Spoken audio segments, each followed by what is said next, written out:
Of course it had a problem. Whenever I save a show and I go to start the next one, it's like, I don't know what you want to use for audio. Like, same shit you were.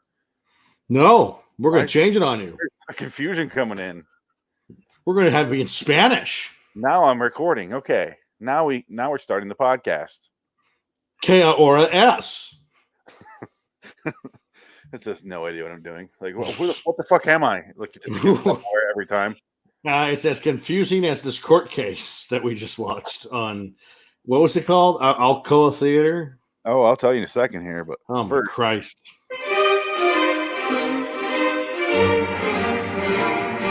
There is nothing wrong with your podcast feed, but there is something wrong with your taste of podcasts. Unfortunately, now we are in control somehow. Ow. Ah, fuck. Yeah. Anyway, do not attempt to turn off the podcast. Although you're fully capable of, we just really don't want you to. Welcome to LIW Anthology Series Review. Hello, citizens. I'm Phoenix West. Dig it. Welcome. It's just the two of us because Adam chose this episode, which is Alcoa-Goodyear Theatre. I gave him a list of the episodes I had, and I go, all right, here's my list. And it turns out there's like 20 on the list, 25, something like that. And I was like, or you could choose one if you find one that I don't have, go right ahead. You know, the more the merrier. And he took a deep dive and found one written by Gene Roddenberry, starring DeForest Kelly. And I was like, all right, fine, sounds good. He chose Paulie. You cannot pass the Grail seal, for that is the power of the seal. Adam's watching Goodness Lands. At least it wasn't mine this time. It's called 333 Montgomery Street, and for some reason, I guess that's where I guess murder. I don't even know if there's a murder because we never see a body. Or I have more questions now that I've watched it than if you just told me what the episode was. I would have a couple questions, but I have 57 questions right now, and the more that happened, the more questions I had. It's fucking awful. It's just so stupid. It's just like, why did I watch this? It just proves to me that Gene Roddenberry's a hack, and Gene Roddenberry is like the luckiest guy in the world, because it's like everybody bashes George Lucas and calls him like the luckiest guy in entertainment. Fucking Gene Roddenberry's the luckiest man in entertainment. This guy, I don't know, $4 billion. Well, granted, Gene Roddenberry never had like a huge success like Lucas, but he had enough success. But he always had like a problem with drugs and drinking and sex. Granted, I mean, wouldn't we all? If you could bang Nichelle Nichols in her prime, I mean, come on, I would. Everyone would, and he did. So good for him. But it's just, it opens with Billy Batts coming out of a taxi cab. Oh wow! Like that. Admiral Confusion. Oh, he's just a mess. He looks like a L. Ron Hubbard or something. He looks like a manager at a Wendy's. Dave Thomas. Dave Thomas. He looks like Dave. He looks like Frankenheimer here. I can't deny that. Well, he looks more like Richard Donner to me. I don't know. There's a Donner Frankenheimer. Donner and Frankenheimer like, yeah. That old school director where they kind of take care of themselves, but not really. Yeah, and he really didn't take care of himself because he's dead. Look at that. How many times did he cheat on Majel Barrett? I mean, Jesus. A lot. Sex. Poor woman. There he goes. Yeah, there he is. He was on Penthouse. Oh, there's a nipple there. I didn't see it. Nothing happened. I didn't see it. Another nipple. There you go. I'm here. Oh wow, he's in some weird kinky shit. All right. He's a freak show. Like, did you ever watch? No. Oh, okay. Whatever you're about to say, no. What is it? Well, I can't remember if it was just an interview or it was from like a documentary. But the writer said he was a Star Trek writer, and on Next Generation he came in because when Gene Roddenberry was running the Next Generation, it was like a shit show because that was like the worst seasons. Was he was on there in control of the show because he would rewrite the scripts and he was just terrible. And I guess that if you watch the first season, it's garbage, and it's because of him. And what happened was he was dying, and that's what allowed him to get off the show. So, that's when it got good, was when he was dead. That's when the show got better. And I mean, hell, I'm sure all the Trekkies are going to be mad when I'm talking like, oh, this is all heresy, but it's true. Gene Roddenberry sucks. I don't care what anybody says. He sucks. Star Trek actress says she slept with Gene Roddenberry. Yeah, of course she did. Yeah. But back in the day, though, when she was in the outfit, and I mean, look at that. She's unbelievable. Not that. Hey, even now. Even now, look at that. Hey, black don't crack. 85, still. Oh, she looks good for 85. Look at that. Oh man, look at that. That's hot. So this is from the Roddenberry film roll. That's from Roddenberry's actual pictures. His estate had to release these upon his death. I took these. Is this her Raquel Welch? Yeah. Hey, guy, fuzzy britches. Yeah. You gonna tell me Gene Roddenberry was a good writer? Lie to me? It's a conspiracy. Star Trek creator's son Rod Roddenberry unsure of reboot's gay Sulu. Well, even Sulu was upset about that, so I understand where they're coming from. This is his creeping behind a rock. That's his Forrest Whitaker impersonation. Yeah. All right. Look at that now. That's Shatner at his best. All right. Okay. Part... 333 Montgomery Street starts off. First of all, let me just say before we get any further into the plot, the music is the most confusing thing I've ever heard. It's sexy as hell with that saxophone shit. Well, remember the beginning when it's like dun dun dun dun dun, dun yeah, and it shows a woman walk out in the patio. It's always that Star Trek music. Ba ba ba da da da da ba ba ba ba. Almost.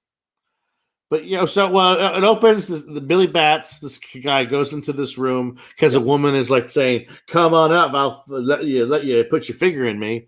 So she goes in there, or he goes in there. There's a fight, and you hear 4 gunshots off screen. I only heard one.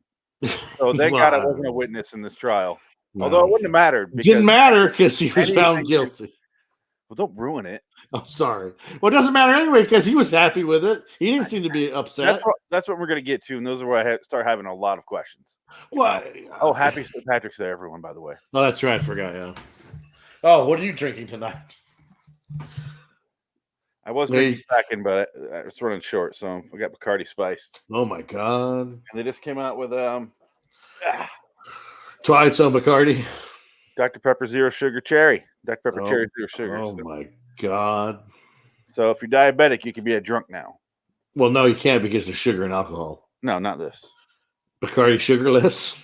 Yeah, there's a lot of sugarless stuff. You just got to drink certain things. Oh.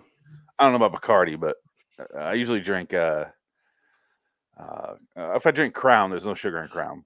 Oh, okay. Anyway, yeah, he goes up there, and then you're shooting, and there's like the most pathetic man fight out on the stairs. And then they're literally slapping each other. He's slapping his wrist with the gun. I just saw a lot of falling on each other. Yeah, it was really bad. It was because they were on real brick stairs. They don't want to fall down on those bricks. That would hurt. That would really be a lot of pain on their end. Hey, Max von Sydow did it.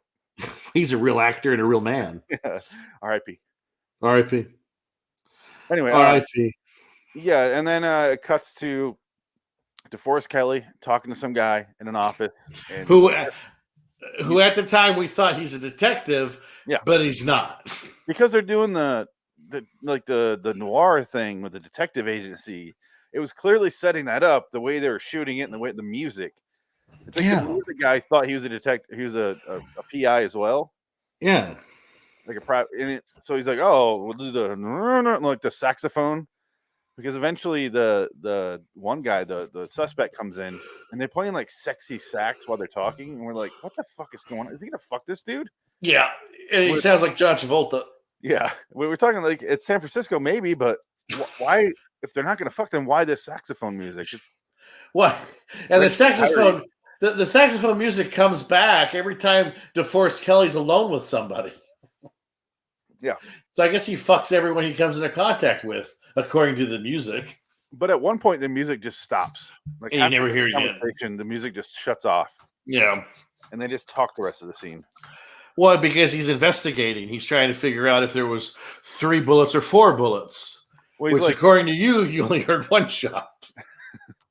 I only heard the one. I don't know. Let's go back and rewatch it because I can. I'd rather stick my phone in my asshole.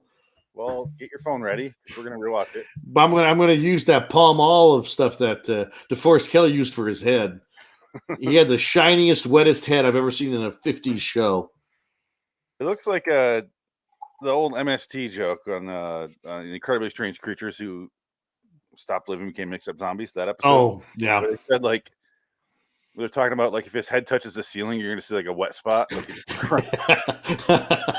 That's exactly what it was. Yeah. It was so gross. It was so wet. It was very, very disturbing. Here we go. Queuing it up. It's public domain, so we can show it.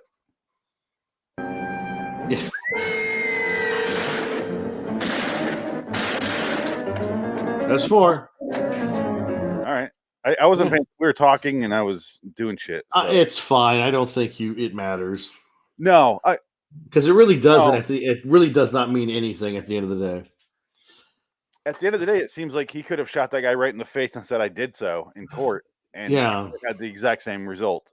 Yeah, I'm so anyway. I know, we'll get there. So wait, okay, but they don't even ever. Okay, so here's the other problem with the show: they don't say why was he carrying a gun to begin with. All right, here's the bad guy. Yes. He says like right here, like I went up to fuck this lady who said I could enter all 3 holes in a surprising order. And instead I get up there and there's some other guy there and he attacks me. And so I fired off a couple bullets. But that guy that attacked him is alive. So who the fuck did he kill? I don't understand. Did he kill him or did he not kill him? Well, the guy was fighting him in the pathetic man fight on the stairs. I thought that he shot him and he's dead, right? He falls over right here. Yeah, he's dead. Okay, so he's dead. The problem is we don't. I guess. Watch. Yeah, he dies right here. Watch. Yeah, he's dead. Okay, right there. Okay, so that's the murder. Yes. Okay. See, that's we were talking and I was that's on us. That's on me. But then again, I mean, he attacks him. It's self-defense. Yeah, but the whole thing is they thought he went in and shot this random person. Well, I mean, he technically did because he just walks in. Was he going to screw her? Yeah, he says, I walked in, she starts screaming and said, you entered he broke in. But I don't know what they're trying to get out of this guy. Yeah, I don't. What is the goal of this lady? It's just institutional racism. That's what it is. I don't know what race he is. I think he's Indian Mexican. The sexy sax music. I gotta drag him clear outside before he lets go. Before this. The door's unlocked. I come in. She gives me the old smile. Says to follow her. And all of a sudden, she gets with a scream. She liked me a lot, too. There it is. Again, every chance she got. Real class. Oh, it's clarinet. Maybe somebody rub off on me. Was she a little more class? It's either clarinet or an alto sax. I can't tell which. Well, either way, it's fuck me music. Yeah, it's. Look at his hair. This is what we're talking about. That's like gallons of goop in it. And it's way worse than other shots because you get it's like glistening and it looks like a baked ham on his head. I think it's worse when he's talking to his boss. Yeah, it's pretty bad in here. Yeah, right here. You can almost see the camera reflection in it. That's how bad it is. Now he's got to turn his head so see his widow's peak. It's like the crack down his skull. So this is that cunt. Yeah, this is the bitch that sets this guy up. She just looks like an ice queen. Yeah, I'm trying to figure out what her face reminds me of. I can't. I'm telling you, she's been in a Star Trek episode. She has to have been. Yeah, something going on there. There's a lot going on with her. You gotta look her up. She looks like a man, first of all. Well, she looks like one of those typical 50s woman who's like they're stern and they're the old man or they're the feminists of their time, so they're just bitches and they don't want nothing to do with a man. She's all career.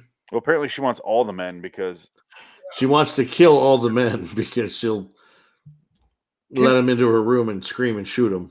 Well, since we're here, let's discuss what the fuck were her motives because she's in there with a guy and then her plan is I'll invite this other guy to come in so that we can kill him and rob him, but instead he kills the guy she's with. Is that the plan? But he's not rich. This guy's not loaded. He's not wealthy at all. They say she's out of his league. That's the whole point of it. And he's like, oh, I learned my lesson. Remember at the end? Like, I learned my lesson not to go upstairs and fuck a stranger. Yeah. But I'll see you in 10 years when I get out of prison. But I mean, what the fuck? If that isn't her plan, and they don't say that specifically, this is me freeballing here. I don't know what the fuck their plan was, because why? No. Why? Who? How? There's no motive at all for this. Like at all, there's like none given, none explored. It's just about the actions of the guy who went into the house and started shit. Like they started it, but he finished it. But it's his fault because he's the one that killed the guy. And it's all about this fourth bullet. That's what this whole episode's about. Yeah. So much time in that fourth bullet that they could have used it for setting up what the plot is and why this is happening. I think Gene Roddenberry, when he was a cop, because he used to be a cop, or he was a patrolman for L.A., I think he must have heard this story about 4 bullets and a guy that shot somebody, but they couldn't figure out if it was 3 or 4 bullets. And it was all based on a trial. It was based on 4 bullets, and that was all he took from it. Seems like the only genesis I can think of. Other than that, it's the whole, like, he created this whole cloth, and this is straight from the master's mind. Then he's a retard. It's just like he sucks. I don't understand what this script is. It's bizarre. The pacing is all over the place. Well, I mean, this shit, and then they spend 25 minutes of him digging through the floor and then so he goes to the scene of the crime to investigate it because he's a lawyer. First they go to court. That's right. Yeah, he goes to court, and in the middle of the court, because she says 3 bullets and he said 4, and he says, I can't take this client is lying. I can't deal with this right now. I'm going to call a break in the case. This is how quickly this lawyer gives up and breaks his Hippocratic oath.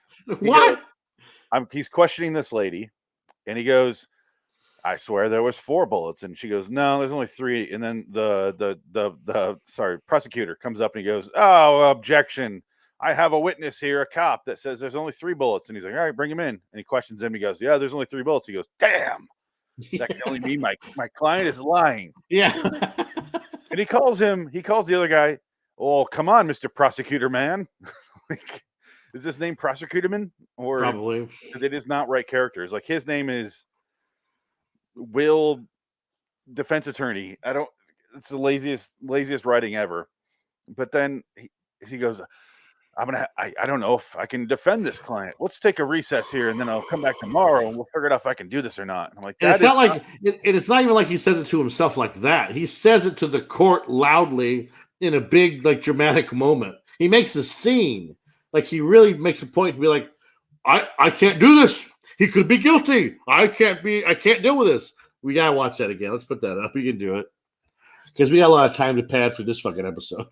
Yeah. Because we're almost to the end of the episode right now. We're almost done with it. You know what's sad? We're only like a third of the way through the actual episode. Well, I mean, because it gets redundant after this part. It, like, repeats itself 3 times. 25-minute speech. Everything's 25 minutes for me. Oh, but that long speech at the end where he turns Cajun. Becomes a Louisiana lawyer. I want to tell you now, people, that this man is an innocent man now. He did not commit murder. He was defending himself. I just watched the Office episode where they do the murder game, and they do the Savannah accent, and there's been another murder. It reminded me of that. It's like, it's that comical what he does. But we'll play that in a second. But what do you want me to play? Him saying basically in the same breath, my client is innocent. No, he's guilty. I quit. I can't do this. Okay, yeah, here we go. That scene. I think this is it. Yeah. Well, he looks like Gary Sinise so bad. He's Gary Sinise. Let me state categorically that look how big that handkerchief is. Greatest respect for Captain Quincy here. It's like he has a menu in his pocket. Both his professional ability and integrity, which can only mean that my client is lying.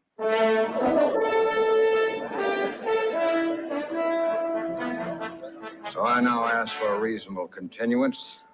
See, he's giving him up. Or not, I wish to be relieved as defense counsel. Yeah, see? Right there. It's done. The episode's over. You have to zealously defend your client. And at this point, he goes, "He's a liar, and I might leave. Bye." And like he will eat the card so quickly. Well, it's like you've never had a hostile witness in your life. Yeah. Like, this guy's telling the truth. Well, no, it was 3. Shit, was it really? Oh man, That well, I motherfucker lied. can't do this. I'm out. I'm done. Do you know how shitty or entertaining really trials would be if you realize your client was guilty and turned on them? You're supposed to defend them no matter what, because that's your fucking job. You're not the prosecutor. Dick tried a slick back hair look like it couldn't work with the headphones. No, that's even worse. That looks like a real wig. It's popping up. You got the Woody Harrelson Bill Murray. Kingpin. Now it looks like I got a man bun. It does. I'm cool. Anyway, I just started my own internet company. He leaves and he struggles to get to the scene of the crime, which if you're a defense attorney, you're going to have access to the scene of the crime so you can defend your client, because obviously you would have that access. What the fuck? And he can't get in. He can't get in. And he like bribes a really stupid cop to get in and looks around for the bullet for like 7 or 8 hours of the guy's whole shift. That's his whole shit, because he goes, I gotta get out of here. My relief is here. What are you still doing here? Yeah, go. Oh yeah, there's that scene with his secretary. I don't want to talk about that though. Oh, was it the secretary or was his wife? I don't know. I think it was his secretary, because she goes to answer the phone. He grabs it. Give me that, you dumb bitch. He talks you can't answer this phone. Peanut's parents, remember? Yeah. And again, sexy saxophone music plays. They're gonna fuck on the desk. And that's after he denies his Hippocratic oath. Yeah. Oh my god, this episode. Even though he's not a doctor. And then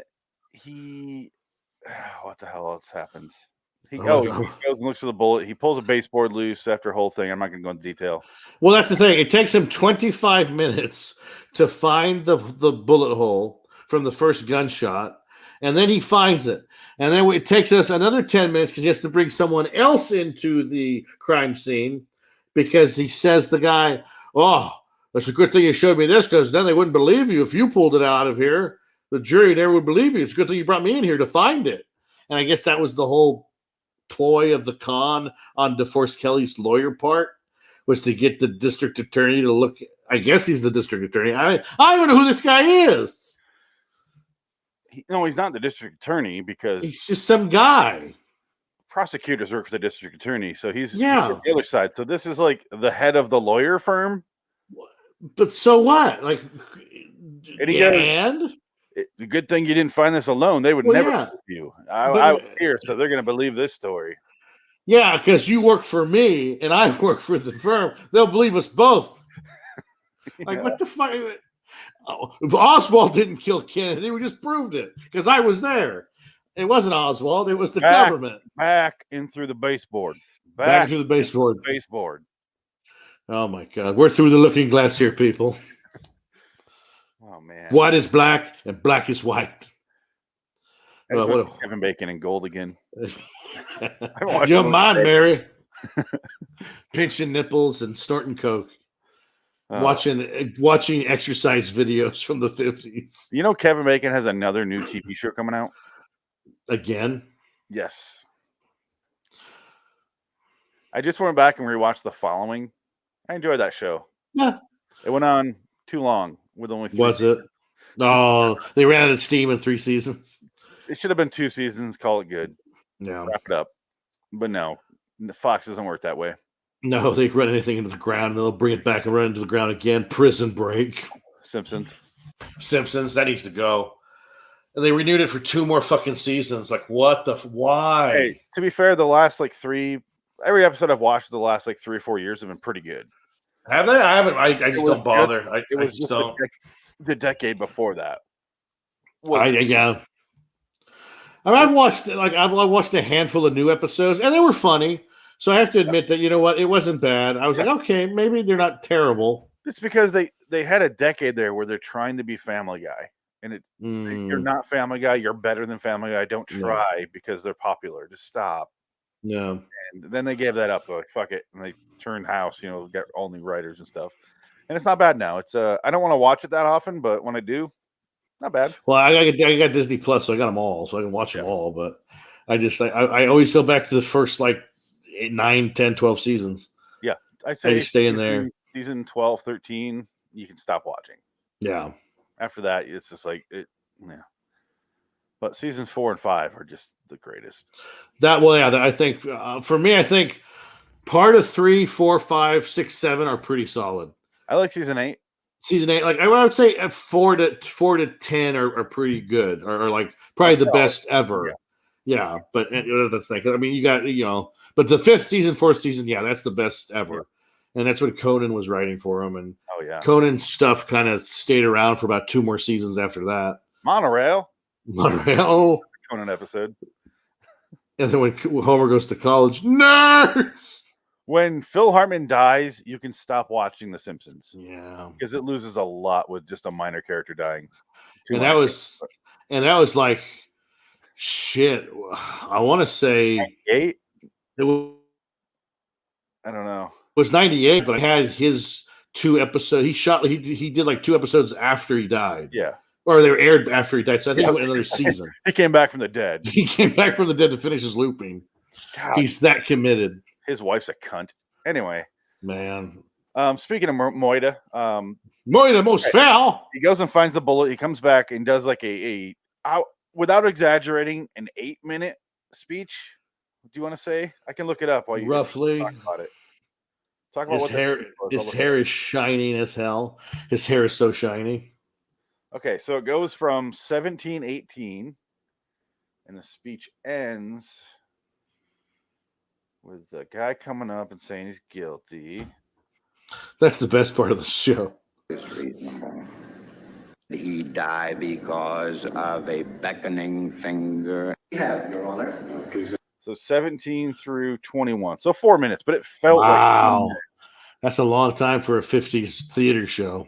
Oh my God, it just kept going and going and going. And we're like, but at first, throughout the whole episode, he's going, I'm going to go find this 4th bullet and we're going to win this case. I'm talking like this. And he gets to his big speech at the end where he's proven everything. I found all the evidence that I'm going to go. I say I found it and I'm going to prove he's innocent. Okay. He did not commit this murder. It was self-defense.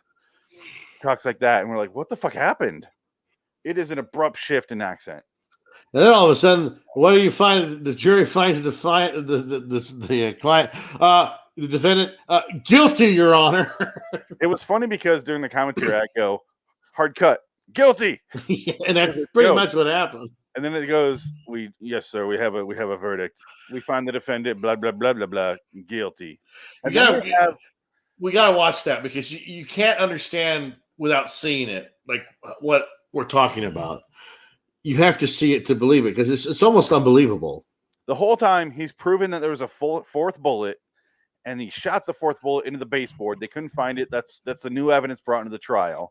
So that 4th bullet proves it was a warning shot, and he was scared, and he's running for his life. He threw down the plant and stuff. He's trying his best to get out of this room without killing someone.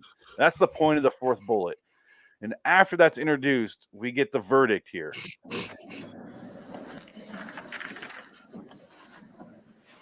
We, the jury, find the defendant, Frank Piper, guilty of manslaughter. I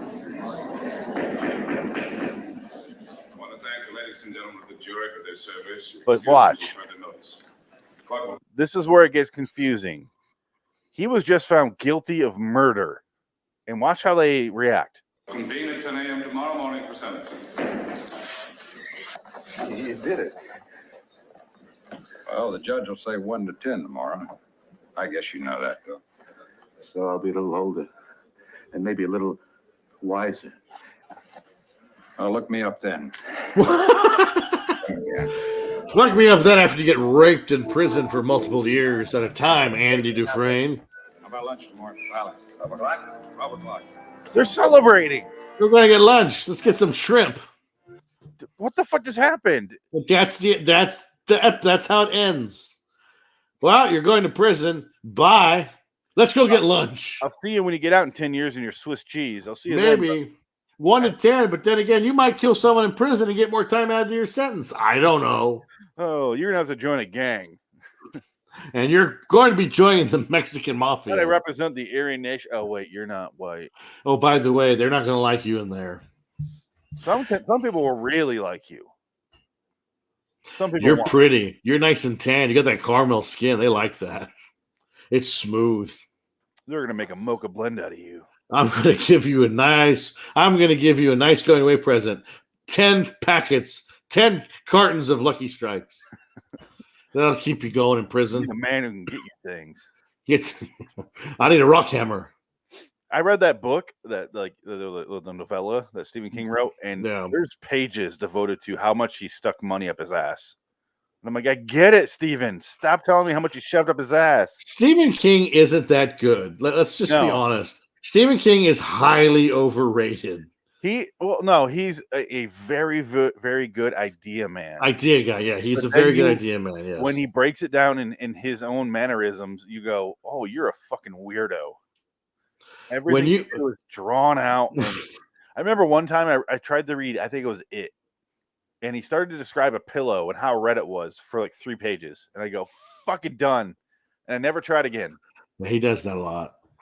That's why his fucking books are 1,000 pages. Well, I'm like, the pillow's red. I get it. Yeah. Oh, just keeps going with how red it is. And the red reminds me of the Chevy I had in 1950. Yeah. Oh my God, shut the fuck. When I used to listen to Otis Redding, I used to listen to Otis Redding and his band, and his song "Red Red Wine" made me feel so fine. Red Skeleton or Red Skeleton. Oh my God! Shut Skeleton. up! Jesus Red fucking Apple Christ! cigarettes. Red Apple cigarettes. Wait a minute, I'm gonna get sued for that one. Yeah, I got so bored, but good Well, idea, man. Just let someone else do your work. Yeah, no, he sucks. I saw your Shining, dude. It's fucking awful. That's why Frank Darabont is good at what he does, because he adapts King, and he's like, you know what? He gets that he's a good idea man. He knows he's not a good execution man. Yes. Well, he goes. I think Frank Darabont was like, all right, I will trim the pages to how much is up his ass. Yes. In fact, I'll remove that entirely, because you never hear how Andy has money in the movie. No, never. They never mention money. No. Why would they? They trade favors. That's all you need to know. It Don't matter. you ever mention money to me, you son of a bitch. Yeah. You sorry son of a bitch. That's what Oh, okay. I'll never tell them about what happens here. I would be fully equally guilty. And what was it? For laundering that money. Yeah. You son of a bitch. Bob Gunn. Not Bob Gunn, but Clancy Brown. Is he the greatest movie villain of all time? He's up there. He is so underrated. His line, what's his line? Fucking, I'm trying to remember his line about when he's yelling at the fat guy. You're gonna look funny sucking my dick with no teeth. Or was I don't think it was that part. That was somewhere The else. other one, when he's going down to the cell. Oh man, for some reason I can't think of the line right now. But every time I watch the movie, I laugh hysterically at his lines, and it's brutal. But well, at the end when he kills him, he says, "If I hear so much as a mouth fart in here," yeah, that was that one. But yeah, I don't think it's the same one. Do you trust your wife? Oh, that's funny. Sergeant Hadley, do you trust your wife? Clancy Brown. Okay, here it is. Yeah, he's been everything, every villain in everything. He's even an animated villain bad guy. He's always a cartoon villain and everything. Yeah, it's true. He does a lot of voices. He also does Mr. Crab, or whatever the fuck his name is. Oh, from That's where he made SpongeBob. most of his money. Yeah. Oh, I'm sure. Yeah. Huge paycheck. Oh my God, that's been going for 20 years. How sad is that, though? The guy that created SpongeBob made all that money, and all that money in the world, you still die of a horrible, horrible disease. Who? The guy that created SpongeBob. He's dead. Oh, He had like bone cancer. He got like the Steve Jobs disease. I found the lines I was looking for. Oh, good. It's Captain Hadley. What the Christ is this happy horse shit? That line. That's so hard. You're cursing. I'm telling the warden. No, he goes, he took the Lord's name in vain. You'll be telling the warden with my baton up your ass. That's great. He is good. That line. All right, so he gets found guilty, and he goes off to federal palm in the ass prison. Yep. And that's it. That's the episode. Thanks, Gene Roddenberry. What they celebrate, and my brain melts. Yeah, Even the fact that they got him off on a technicality, they got him off, but he was found guilty. Was it? I didn't hear anything about changing the sentence to, or sorry, the plea to a self-defense plea. I didn't hear anything about that. no. And then they even cut to the girl who the victim, and she's like upset about it. Like, what was she think? Like, he's guilty of that crime, so you won. So why are you upset? And they're happy. It's the reverse. It's so weird. Oh, here's this bitch's face. Oh, the Ice Queen. Hold on, sorry, let me. Ice Queen, Rosamund Pike. Yeah. She's the original. She's the original. She looks like Gary Oldman as Dracula. This hair is ridiculous.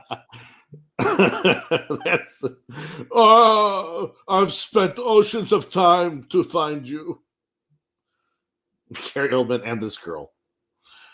His hairdo looks so queer. Oh, that hair, that's the best. Have you ever sat down or rewatched that movie, Dracula? Not since you showed me it last. Yeah, I don't think I've seen it since then either.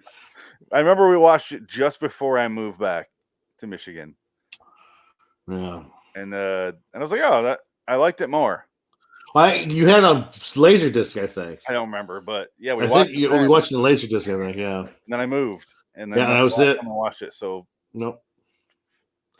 2005. Yeah, 16 years. Yeah. Yeah. Been a while. Yeah. I'd be curious too. I know Keanu Reeves is terrible in it. He's fucking real bad. Yeah, he's bad. I think Anthony Hopkins might be the best part next to Gary Oldman. Yeah, I was gonna say Gary Oldman. Gary Oldman's awesome, but even Winona Ryder is kind of like, ugh, I don't care. But it was the '90s. She was in everything. Ryder. Yeah. Yeah, I mean that was her prime. So ugh. And now she's just annoying. But I understand the casting. They're going, this is kind of dark and gothic. Who's our gothic queen? Oh, Winona Ryder. She just got off Beetlejuice. She's doing stuff. Yeah. Cast her. Because Robin Tooney wasn't around yet. Fairuza Balk wasn't around yet. Yeah, they're still children. Well, she was acting. She was just too young. Yeah, that's true. Yeah, she was a wizard. Yeah, Return to Oz. Fucking, that movie's creepier than the Dracula movie. Yeah. That's disturbing. I rewatched that not too long ago on Disney Plus, and I was like, holy shit, this is a fucking mind fuck. This movie's fucked up. Do they have The Wiz? I don't think they have The Wiz. No. Only Dan Ross has a copy of that. Are you buying Disney Plus? I have Disney Plus. You already have it? Okay. Does the kid watch it? Oh, yeah. Loves it. Bluey all day long. And then we always turn on, whenever we have company over and we want to put on a movie in the background, just so it's not awkward silence, we always turn on Infinity Wars. Well, that's a good one to put on, I guess. It's the best one to put on. 3 hours long, and just put it on. Throw it on. Everyone likes it. You can ignore it if you want. You can watch it if you want. It's just there. Perfect movie for the background. Yeah, that's pretty much every Marvel movie, I think. And I wish they just stopped making movies after that. I wish there was no end game, and it just ended there with Oh, yeah, snapping. Yeah, it disappeared. That's it. That's the end of it. I think I'd be the only person going, fucking good job, Disney. God damn. You're not fucking around anymore, are you? Well, technically, they kind of did that. Only it happened 2 years later with COVID. Now movies are over. They're done. I don't know if they're ever going to come back. You still haven't watched WandaVision, you said. You watched a few episodes? I'm 4 episodes into it. I like that show. I'll finish it, but I'm just like, eh. It's a good show, but it does turn into superhero schlock at some point. Yeah, well, they always do. Yeah, but I really, really enjoy the first 5 episodes. Yeah, the last 3. Yeah, it's whatever. I don't care. Marvel is fine. I don't hate it. I enjoy it. They're fun. I don't mind them. Yeah, they're just whatever. This is what happens when we watch an episode like this, by the way, because we'll talk about shit that doesn't matter. Because eventually we're going to talk about John Carpenter's The Thing. Masterpiece. Yeah, we're waiting. Yeah, just in case Frank shows up. Or maybe Adam might show up. He might live through the night. Doubt it. He's dead. It's over. Deceased person. He's gone. He's a deceased man. He's gone. He's like, we don't know at the end of his trip if he's going to be the real Adam or something else. This is what he left us as his dying wish. You guys watch this fucking episode. Middle fingers on the way out the door. Bye, guys. I'm okay now. Let me in. Let me in again. I'm okay. I'm better. I'm all better now. He's laying in a hospital bed, coughing up blood, going 333 Montgomery Street. Those assholes. Take that. 333 Montgomery Street. Ah! And Clint Eastwood comes in. He loses his arms to his chest because they bite him off. Oh, wrong movie. Did that happen in $1 Million Baby? I don't remember that. That happened in that happens in the Blood Work and $1 Million Baby. Okay. Twice. It happened twice to Clint Eastwood. That poor lady that has to play a fat redneck and everything. Her mom. She made a fucking career out of that. Yeah, she did it in Dexter. Yep. She dies, and then Dexter has to feed her key lime pie. And you see close-ups of key lime pie going in this fat lady's mouth. And she does it in a $1 Million Baby. And I think she's in 1,000 other things. I think she's dead. Didn't she just die? Oh, no. I think she's dead. No. I think she just died. Don't tell me that. I think so. Or she's a character actress. She's good. She was in Justified for a season. Hillbilly. Of course. Obviously. Her name is Margot Martindale. Look her up. She live? She's alive. Okay. She's in August Osage County, which I did enjoy. There you go. Walk Hard, the Dewey Cox story. That's another one. She plays a Southern hick fat lady. Oh. And to be fair, she's really fucking good at that. She makes you hate her instantly. Oh, especially $1 Million Baby. Oh, yeah. You guys went to Disneyland? I was going to say, remember they're wearing Disney shirts? Yeah. Like an oversized Disney sweatshirt going to the hospital. I love that. That was so great. That reminds me of one side of my family. It was hilarious. She's on The Millers. Apparently, that was a TV show. Yeah, there you go. Justified. Here you go. Nope. Mercy. She's in Hannah Montana, the movie. Oh, shit. She's in Walk Hard. Yep. Let's see. She's in that one Lawrence Fishburne movie I never want to watch, Bobby Z. Well, I've never even heard of this movie. I think that also has the Fast and Furious guy, Paul Walker, if I'm not mistaken. Let me click. Wow, that's got to be a direct to Amazon movie. No, this is Redbox shit. Yeah, direct to Redbox. Lawrence Fishburne. Wow, this is ingrained in my brain. Oh my god, that is not selling me. The Death and Life of Bobby Z is the original title. Oh my god, Larry Shapiro wrote it. Alan Lawrence. Oh my god, look at that. Look at his filmography. Well, you're seeing what he's known for. Personal death. Oh, I thought I said personal deaths. Like, wait a minute. Oh man, Olivia Wilde. Jason Fleming, though. I like Jason Fleming. Yeah, he's good. Let's see. Josh Stewart. I like Josh Stewart a lot. MC Gainey. Does he lose an arm in it, do you think? More than likely. Dicks. Swap before dicks. Oh, we had a couple questions about this episode. Let's look that up. Oh, sure. Oh, that's right. About who was the girl, right? Yeah, Rosamund Pike lookalike. Gary Oldman and Dracula lookalike. Eve or Liz, do you think? It's got to be the second one. No, that was the secretary. Okay, well, she's... Maybe not. No, I don't know. I can't tell. This is the last thing this lady did. Oh, my God. Yeah, literally. Holy shit. Maybe did she die? Nope. First thing I did was look up when she died. She's still alive. She must have married a producer or something. Maybe not dead, but she might be dead. It just doesn't say anything. Well, that was her. Joanna Barnes. That's her. Okay. There we go. Parent Trap. Oh, my God. She still works. She's in both versions. Spartacus. That makes sense. Well, what was she in Spartacus? Maybe that's where we know her from. That's probably what it's from. She's one of the wives that goes sees the fight. Planet of the Apes TV series. Oh shit! Let's see how McLeod. I can't talk in not a Cajun accent right now. Let's see y'all. McLeod. Some Beverly Hillbillies. Oh shit! There you go. Alcoa Premiere, the other show that we're not doing.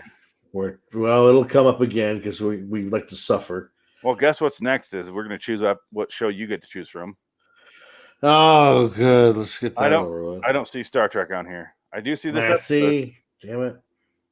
See, the Alcoa-Goodyear Theater is actually two shows that they combined. So it's Alcoa Theater and then Goodyear Theater. She was in a lot of Mavericks. Maverick's a good show. Yeah. I think I talked about this a couple weeks ago, but I sat down and watched some of that. I didn't realize there's two Maverick brothers, and they just switch back and forth who's the main character. I don't remember that from the old show. Oh, well, maybe that's why the joke in the movie is it's father and son. Well, I think the joke is just James Gardner's back. That's it. Yeah. There's Brett and there's Burt Maverick in the TV show, and they just switch back and forth in the episode. That was the joke in the movie, though. She kept calling him Burt. Or in the movie, Jodie Foster. There you go. That's why they were doing that. Okay, I get it now. Yeah, because I was watching. I'm sitting there watching some guy, and I go, "This isn't James Gardner's Maverick." And I look it up, and I'm like, "They're in like just as many episodes." And I'm like, "So they just switch back and forth, and sometimes they're in the same episode." I'm like, "That's kind of cool because it makes it easier to shoot. You can just do it once."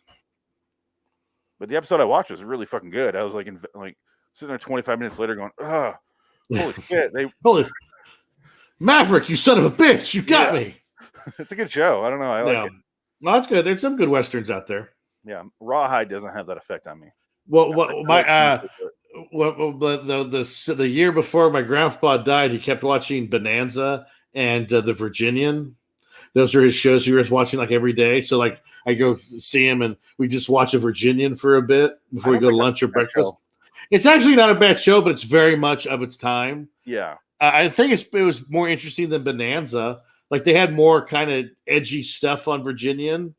Like there was some really moral, like questionable moral episodes where you're just like, oh shit, that's kind of deep for a Western. It's like, okay, this is pretty good. Is it as rough to watch as this?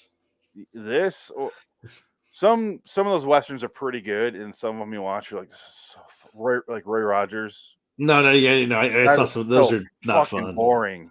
Well, because he wins all the time, and he shoots. As soon as he shoots, he gets the guy's hand, and the gun flies out of his head every time. It's not as offensive as the Lone Ranger TV show. You're like, oh, come on, Tonto, come on, dude. That's fine. I don't care about that. I think that's funny, but.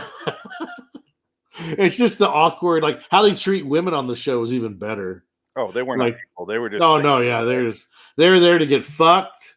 Serve me a drink, make my cigarette, shut up. Like that. And they were like poker bets sometimes. Yeah, pretty much. You can have a night with my lady if you win this hand. If you win this hand, because I'm clearly going to win, so I'll bet my ranch and my ladies. Well, there's a good Virginian with Charles Bronson, and he was kind of a loser, and everybody knew him as a loser.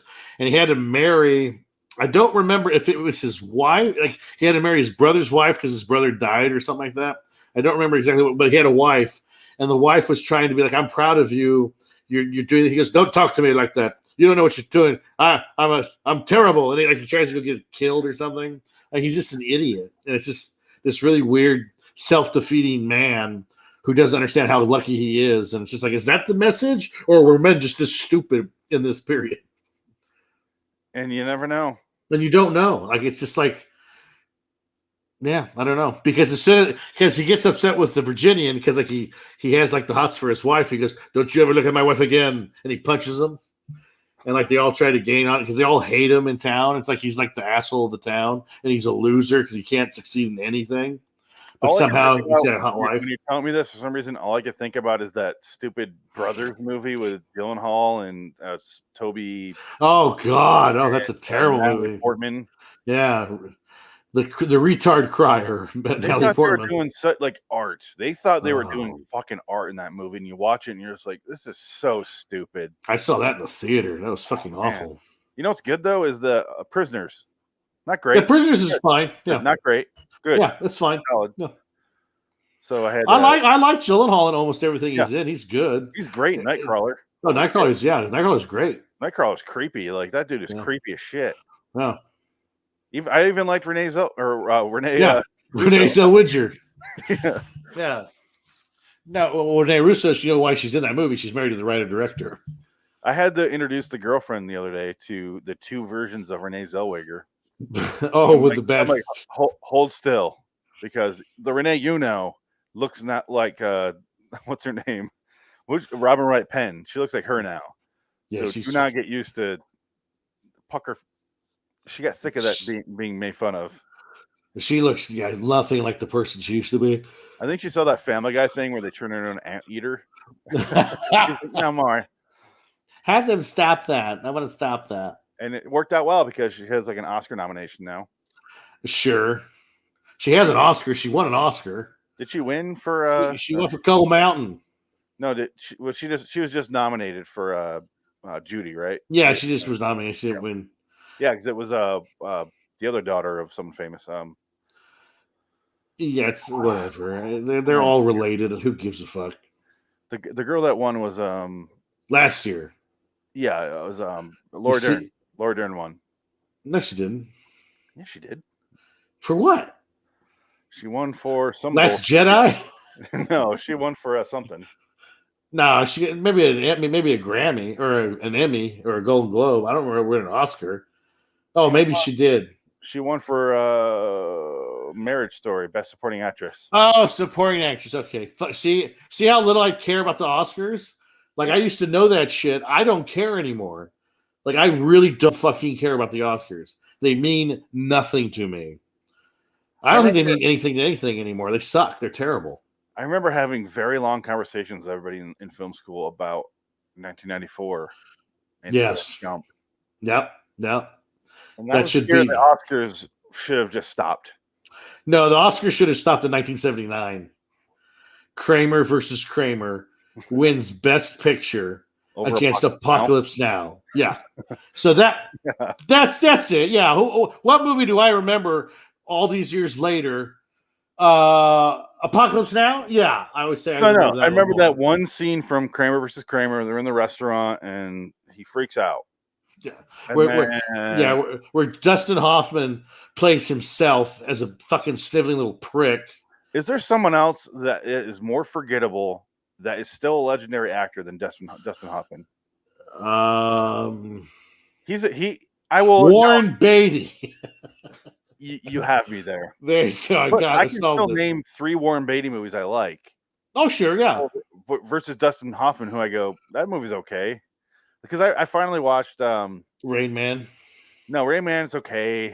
I rewatched that not too long ago. It was just like the one with the tooth and the Nazis and Marathon Man. Marathon Man. I watched that. Nah, doesn't do it for me. Yeah, that one's kind of stupid. He was attached to everything in the 70s, like to the point where it's like, why? He was attached to be Decker in Blade Runner. He was attached to be Superman in Superman. Like, how the fuck does that happen? Can you imagine Superman with like a Jew-fro? No. How the fuck does that happen? It'll happen now because it's going to be a black guy. He's going to have a nappy fro, which is probably going to be interesting. Wow. A nappy fro, that's what it is. They got nappy hair. It's a description. I'm looking forward to if it'll never happen. I really want to see that Idris Elba James Bond. Oh, I'd love to see James Bond, yeah. But he got pissed about that because somebody kept saying that, and he said it was costing him work. Like he was saying, "Stop it! Like this isn't helpful. Don't try to help me. I have a career. I don't need to be James Bond. Thank you, but it's please stop because it's costing me work." He's an actor that everything he's in, he's too good for. Yes, he's in the Stephen King Gunslinger. Dark Tower, yeah. Dark Tower. He's actually, I was like cool with that. When they said that's Roland, I was like, that actually isn't a bad idea. Yeah. And then the movie's just shit. And he's like Matthew McConaughey walking around slowly. And Matthew McConaughey was fine. I thought Matthew McConaughey was fine. I thought he was fine. The script is what does it. Just like shit. It's shit. I watched that with Jansen. We're like, what the fuck are we watching? Oh, it's horrible. But it's 5 of the books into one movie, and you can't do that. It's terrible. He's also in The Office. I'm watching The Office. Oh, that's right. Yeah. Charles, and he shows up, and he's just like a dick the whole time. And what's his one name show where he's a detective? Oh, it's a remake. Yeah, but it's really good. Is it Luther? Luther, yeah. Luther's a good show. I haven't watched it yet. It's good, and you get introduced to that fucking that duck-faced hottie, that British girl who's in The Affair and a bunch of other stuff. She got her start in the show. She's really good. All I know is Idris Elba is just The Wire. That's all Oh, you need to watch. I still need to watch that. I haven't watched The Wire. Really? I never got it. I never watched it. Yeah, I know. Everybody says it's the greatest show ever. Blah blah blah. Ruth Wilson. Ruth Wilson. Yep, that's her. Duck-faced hottie. Who the fuck is it? She looks like Maggie from The Walking Dead. Yeah, she's got a duck face. She looks like Maggie and the other girl, Renee Zellweger. No, she looks like two people from The Walking Dead combined. Andrea and yeah, and she's British too, so that makes sense. But she's really good in Luther. She's actually really good in Luther. That's where I first saw her. So everything else that I haven't seen her in lately, but she was really good in Luther. She plays a genius who murders her parents and gets away with it. I suppose we should pick next week's episode. Yeah, get this over with. Because we've been talking for 20 minutes about nonsense, which is fun. But unfortunately, we have to do the show. Oh, that. Yeah. I would just say 333, I keep on to say Demon Street, but it's Montgomery Street. Out of 10, 4. I'm going to go 3. I'm gonna go 3 just on the ending alone, where it's just like baffling. I still don't understand. Like, what? I don't. You're guilty. Well, I'll see you in 10 years. Fuck you. Let's go get lunch. Like, okay, what? 3. We'll both agree on a 3. Okay, because 3. Yeah. I once just you factor in the fact that nothing adds up, and no. And you see that name, Gene Roddenberry, and as a Star Trek fans, we're going, it should be okay. It should be okay. Okay at best. Like, but no, it's nonsense, and none of it adds up, and it feels like they didn't finish the script. It's like season 5 Twilight Zone, where they just didn't rewrite and rework the script. It's like, it's good. First draft is good enough. Throw it on the air. Well, I think the problem was Gene Roddenberry. We forget he had one success, and that was Star Trek. He's had many, many, many, many failures. Like, I mean, there's a lot of shows he started and stopped, and they're awful. Shuffle. Let me know. I'm going to share my screen here. When to stop shuffling. Stop. I'm going full screen here. Click. Stop. Are you nervous? I can't stop it. It stops. Oh, well, then what's the point? Inside number 9. Inside number 9, 2014. I think it's on Netflix. Oh my God, it's brand new. 2014. Wow, that's going to be a fucking change. Thank you. Wow. 50s show brought to you by some sort of company. Some kind of smoking company. Henry Playhouse wasn't what we thought it was. And I went to 2 more stores in the last week looking for O. Henry bars. Yeah, I can't find them anymore. I think they're gone. That's what I told you guys, and you said no. No, I thought they were around, but I think I gotta go look at an Arco. Maybe they're there. Yeah, we need to go to those really weird gas stations. Yeah, like a Valero would have one. I'll if I find one, I'll record it and I'll send the video over. It'll be a big thing for the website. Let me save this. Okay, so next week, inside number 9, I'll send you what I have, Dick, and you can pick an episode because it is your week, unfortunately. But at least we're jumping forward 5 or 6 decades, technically. So, yeah, we got that to look forward to. We'll have to watch this live on here. Well, we'll watch it live. Let me look up what this fucking show is. Yeah, I have no idea. I've never heard of this. This is all new to me. It's British. I can tell by their faces. That's all I need to see. I can tell by their teeth. Anthology series which mixes dark humor with genres like crime, horror, or drama. The show invites viewers into some very different number 9s. What does that mean? Where the ordinary and mundane rub shoulders with the extraordinary and macabre. Huh. Who's there? These assholes. Wow. I don't. Let's look at some pictures. Ugh. Okay. Oh, there you go. Okay. Oh, yeah. Well, there you go. Seance time. Okay, all right. So we got some variety coming up. That's good because I'm getting sick of the 50 shows. This is crazy. Okay, yeah, let's do it. LIW ASR BIC 3.17.21. This is for my proof. That's what I say it as. No. Anyway, I'll stop screen sharing. Next week, Inside Number 9, Dick will pick the episode.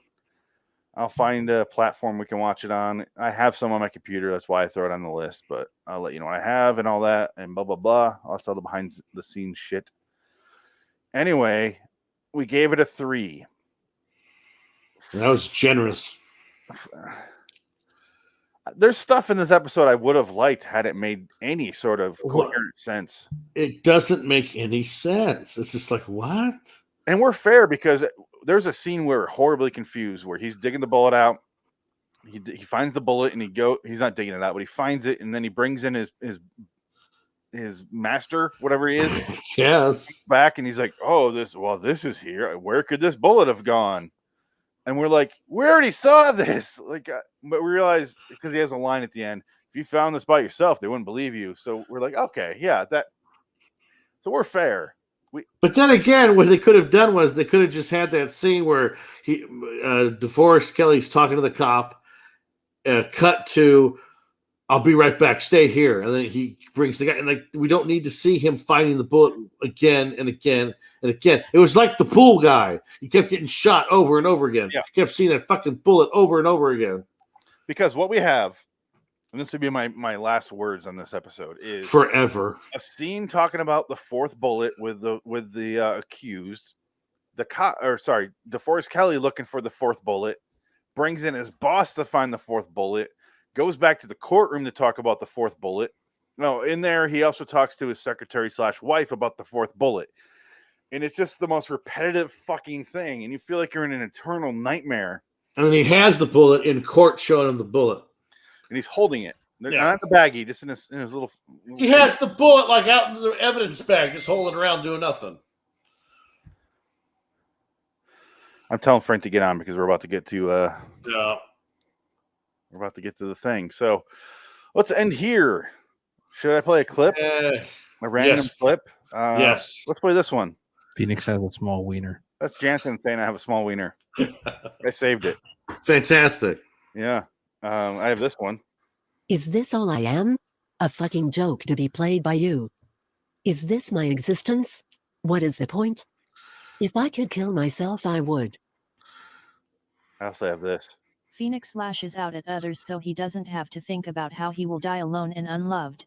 Ignore his insults. And the last insult for me. Phoenix West is a tremendous cock that should choke on itself. Wow. Yeah. That's deep. Yeah, I don't have any for you, unfortunately. I created these all when we were doing Twilight Zones, and I got sick of everyone arguing. Yeah. These. I have this, Dick. You'll recognize this.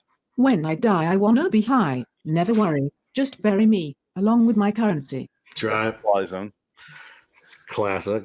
So go look up Richard Peters on Amazon. Buy his books. Those are fun. Go check those out.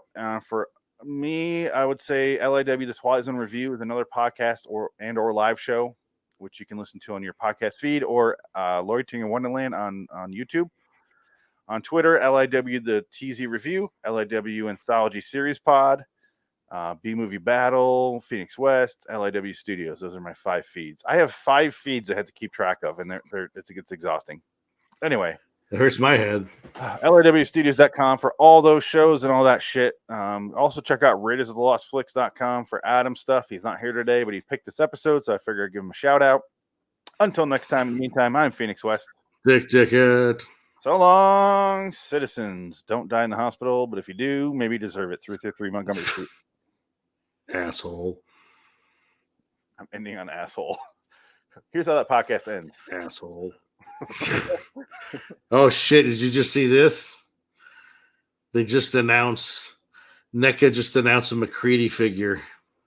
Oh, really? Yeah, hold on. Oh, hold on, I can just share it on here. Let me see what I can do here. This is really neat. So do I have it on here? I don't remember. Hold on. Alcoa-Goodyear Theatre. 333 Montgomery Street. Everyone wants to watch me add the episode or save the episode. Ugh.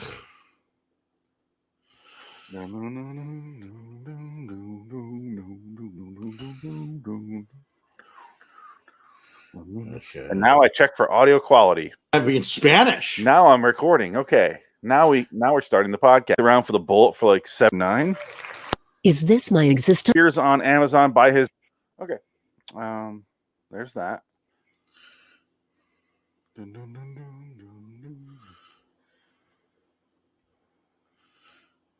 There we go. Check this out. Hold on 1 second. 103.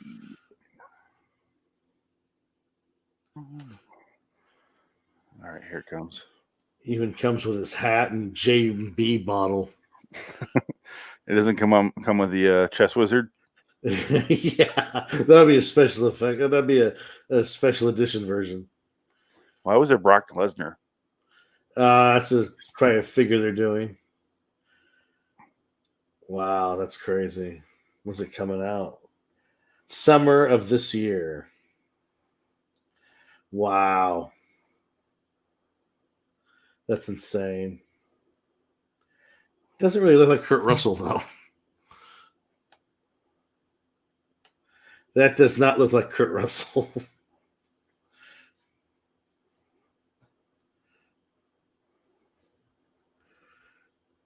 Oh, well.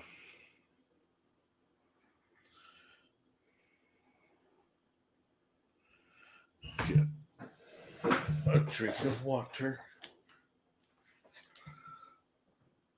Oh.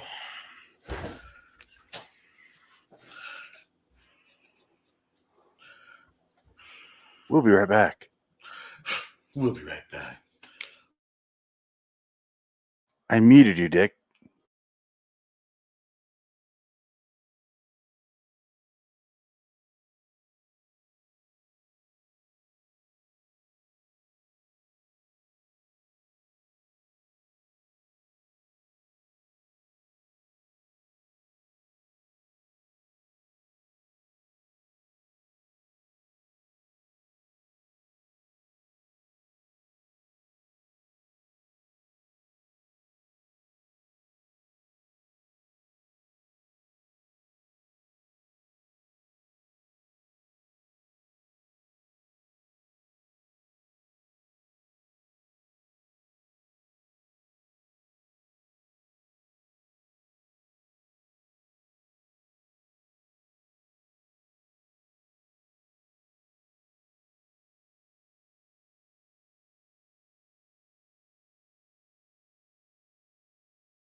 Dick, we're waiting for Frank.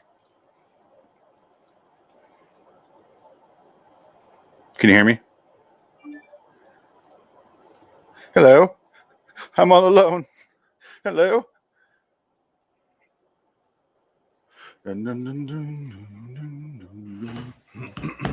Hi, Dickory. Okay, got my headphones on. We're waiting for Frank, so no rush. Okay. Is he showing up, though, or? Yeah, he says he just woke up. Oh, okay. I won't read his text because he drops an F-bomb. And then, blah, blah, blah, work, blah, blah, blah. Are you talking about the Civil War? Well, here's what I wrote.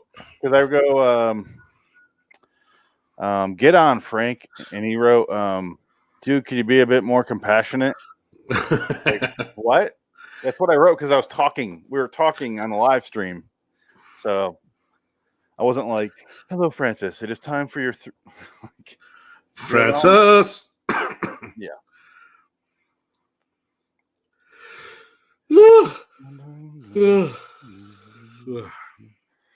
All right.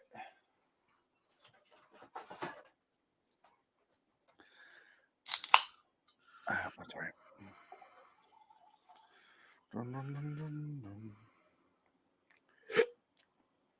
We're supposed to do the Orville tomorrow. I wonder if Adam's gonna be around for it.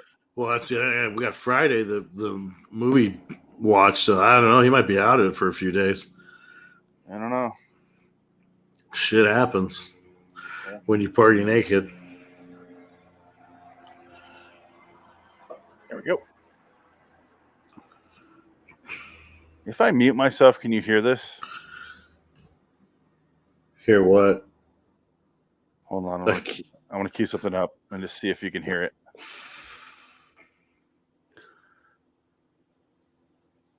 I mean, yeah. You should be able to hear this, just right? Flying through the whole thing. I can hear it right now. I can't hear it now. I can't hear anything. All right. Just curious if how StreamYard handled my mixer. Boom, boom, boom, boom, boom.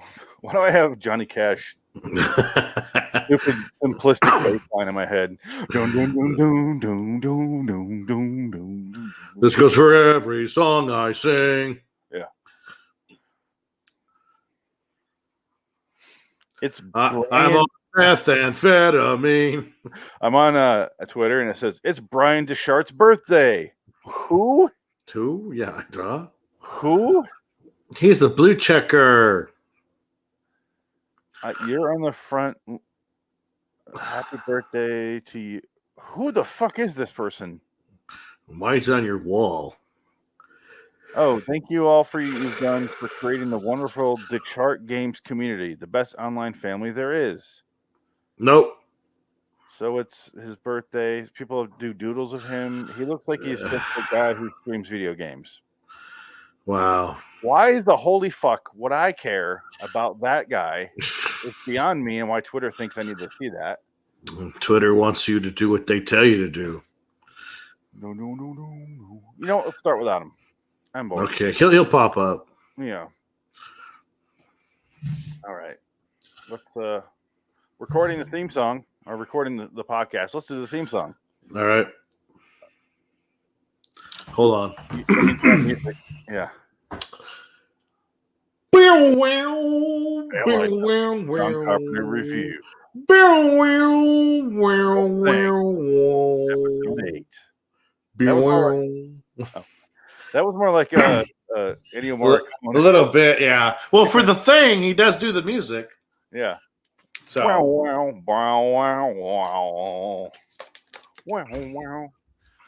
It was not by accident. It was all my good subconscious, accidental. And my MST3K clock. Nice. Yeah. Welcome to that show. I'm Phoenix West. Tick Ticket. Frank is on his way. He's been delaying us forever, so we're just gonna go. Fuck it. He has a job and a family, so I understand. Yeah, he'll be here when he be here. Yeah. He chose The Thing last week, so that's what we watched today or recently. From 1982, probably the most well-known Carpenter movie. I can't probably think of more well-known than this. Well, I think Big Halloween. Trouble, Little China, Halloween. Halloween is Those are the more three. well-known. Big Trouble in Little China. No, I'd even say Escape from New York. I think of more of Carpenter than I do for Big Trouble in Little China. Oh, I don't know. Yeah. More Escape from L.A. More Escape from L.A. Definitely Escape from L.A. You know me, I'm a big surfer. And Snake. Ah! I'm a Peter Fonda head. Oh, God. Love the man. I'm so glad he's dead. Yeah. Peter Fonda.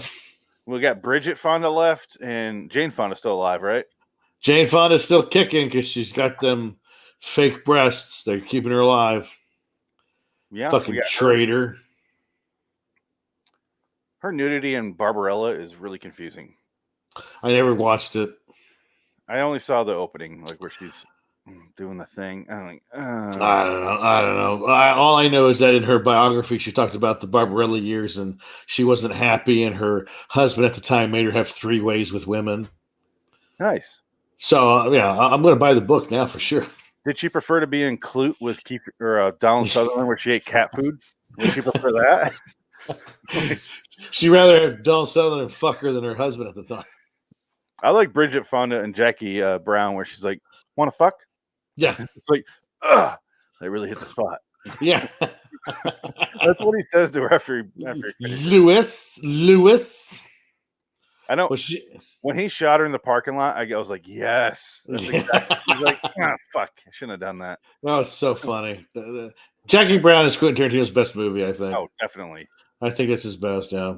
Yeah. That movie is fucking beautiful. And then I think it's Sam Jackson's greatest role. Yeah. Why he didn't get an Oscar nomination, let alone an Oscar for that movie. Again, Oscars, who gives a shit? No, doesn't matter. Doesn't matter.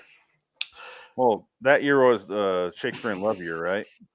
Or English Patient. No, it was English year. English Patient. Or no, Titanic. Because it was 97. Oh, yeah, it was 97, so Titanic, yeah. So Titanic beat it. Well, who got the actor nods in that year, though? LA Confidential, I think. But they didn't win. Yeah, well, it won Best Supporting Actress, Kim Basinger. Yeah, but that's it. But Samuel L. Jackson would have been in the male, Best Actor. So who won that year? Some fucking guy from something. I think it was 97. Yeah, it wasn't Fifth Element. Fuck it. That was not. I gotta look. It's gonna bug me. I'm looking it up. It's all we can do. We watched The Thing, and yes. This is the one where I went, oh, we need to delay this as long as possible and have the most amount of people on so we can talk about it, because everyone has talked this movie to death. There are 10,000 videos you can watch about this commentary and reviews of The Thing. And instead, we get Frank not showing up and Adam having to go to the hospital. So it's just Dick and I for right now. This is exactly what I didn't want. But here we are. We'll probably have to do a part 2. Or with everybody else on it. Yeah. Maybe we do the remake. We'll have them on. I don't know. It's not a remake. It's a prequel. You keep saying that.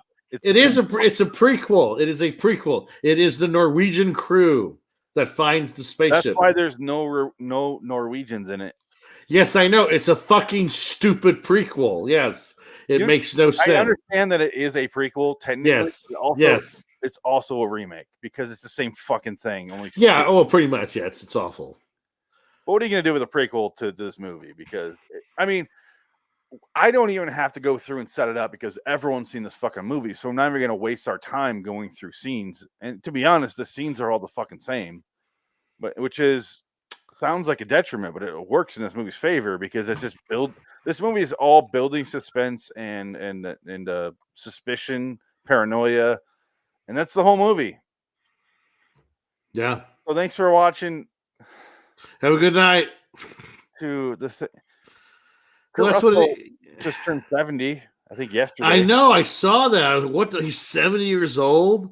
That's so fucking crazy. Well, he was like a Disney kid back in the 60s. Yeah, I know, but shit, it's just so weird. He was the computer that wore tennis shoes before Jerry O'Connell was. The greatest kid actor next to Kurt Russell. Oh, it's his birthday today, so we're celebrating his 70th birthday today. Oh shit! Yeah. I'm trying to find who won the Oscar in 1990 for the 97 Oscars. Oh, that's right. Okay. It was As Good as It Gets. So Jack Nicholson won. Who got supporting though? Best Supporting Actress was Kim Basinger. Best Supporting Actor was I don't know. It is like on page 7, I swear. What the fuck? This doesn't make any. I don't like how they did this. Because Helen Hunt won Best Actress, which that was a fucking joke. You were getting Junior Jerry Maguire. No. Oh, that's from 96. That's 96. Yeah, that doesn't count. 98. Okay. Oh my god, I don't know who won. Doesn't say. What the hell? Technical advice. This is really exciting commentary. How you want to spend your time. Well, okay, fine.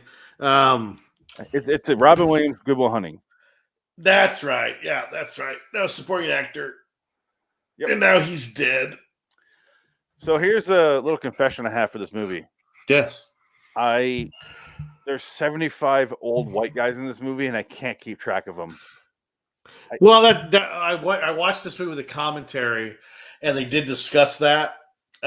Carpenter was like, this was a really big ensemble cast of actors, and he said that was one of the things they got in trouble for because there was no women in the movie, and everybody was mad because there was no women in the movie, and it was a dour movie. It wasn't a funny movie. It was all these fucking reasons to hate it, but it's a great movie. And he said they got in a bunch of trouble because those were the reasons that they were called out on. But he said in the commentary, that goes, shooting this movie, it's difficult because you don't think about these things, how you're in a room and it's all in this base. It's a set. It's a boring set. So you have to block it out and figure out where you put the camera for these 12 guys in a room. And he goes, it was hard to figure out where to put everybody. He did a good job where he went, all right, people are going to break off into little factions. Yeah. These guys are here. These guys are here. You only see them all together like 3-4 times. Yeah. And then as it goes on, it gets smaller, obviously. But and then he talked about that. He goes, I guess Kurt Russell was saying that when they were shooting the movie, the one argument that all the actors had, and they couldn't figure it out, even John Carpenter was like, I don't know. It was, if you were the thing, did you know you were the thing, or did you know that you weren't the thing, but you were the thing? It was like this back and forth that they had, and no one could figure it out. They must know, because when he burns the blood and it comes spewing out, he immediately, the guy starts and starts turning. So he must know. Well, was that because there we go. Was that instinct, or was that because the thing?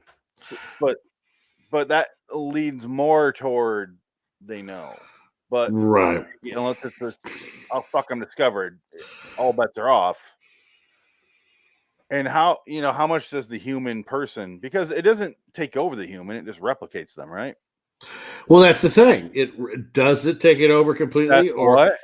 That's the thing. We don't know. Fuck you. Yeah. Well, that is the question. Does it? Because it's you. Because that's why they were saying. Because at the end, is MacReady the thing at the end of the movie? Is Childs the thing at the end of the movie? Because it's set up to show that MacReady might be the thing because his clothes are ripped up in the snow. That's a big reveal in the movie, that he could be the thing the whole time. The ending, I don't even want to talk about that much, because I like it ambiguous. I don't want to know. I don't need any. I do like the fan theory, which is like he gave him a thing of gasoline. He gave Keith David the thing of gasoline, and it's like, you're a thing, but it doesn't matter because I'm about to die. Yeah, well, I think they're dead anyway. Yeah, that's what they were talking about in the commentary. They're just like, at the third act of the movie, they're basically suicide. It's a mission of suicide. They know they're all going to die. He has that line where he goes, we're not going to make it, but we got to make sure it doesn't as well. Yeah. And I like the fact that nobody's like, I don't want to die. Like, they just go, okay, they're all. They get it. They get it. Like, we're clearly not going to fucking survive. That thing is creepy as shit, and it turns into weird spider head monsters. And how fucking guilty does that guy feel? But I think also Clark, he's the one that shoots the Norwegian in the head at the beginning. I think it's just his guilt of he was the reason why this happened, because they could have killed the thing right then and then and been done with it. Yeah. And he fucked up by being the tough guy because he had the gun and he was doing his job, shooting a madman with a gun on the property. But granted, yes, but it's his fault because they didn't stop to listen. Granted, the Norwegian didn't say like, "Hey, I got basic English here. That thing is fucked up. Don't touch it." Yeah. Instead, he went, shooting at a dog. And I guess in Norwegian, if you watch it, he is saying, "Get away from the dog. It's not a dog." Yeah. So that's interesting.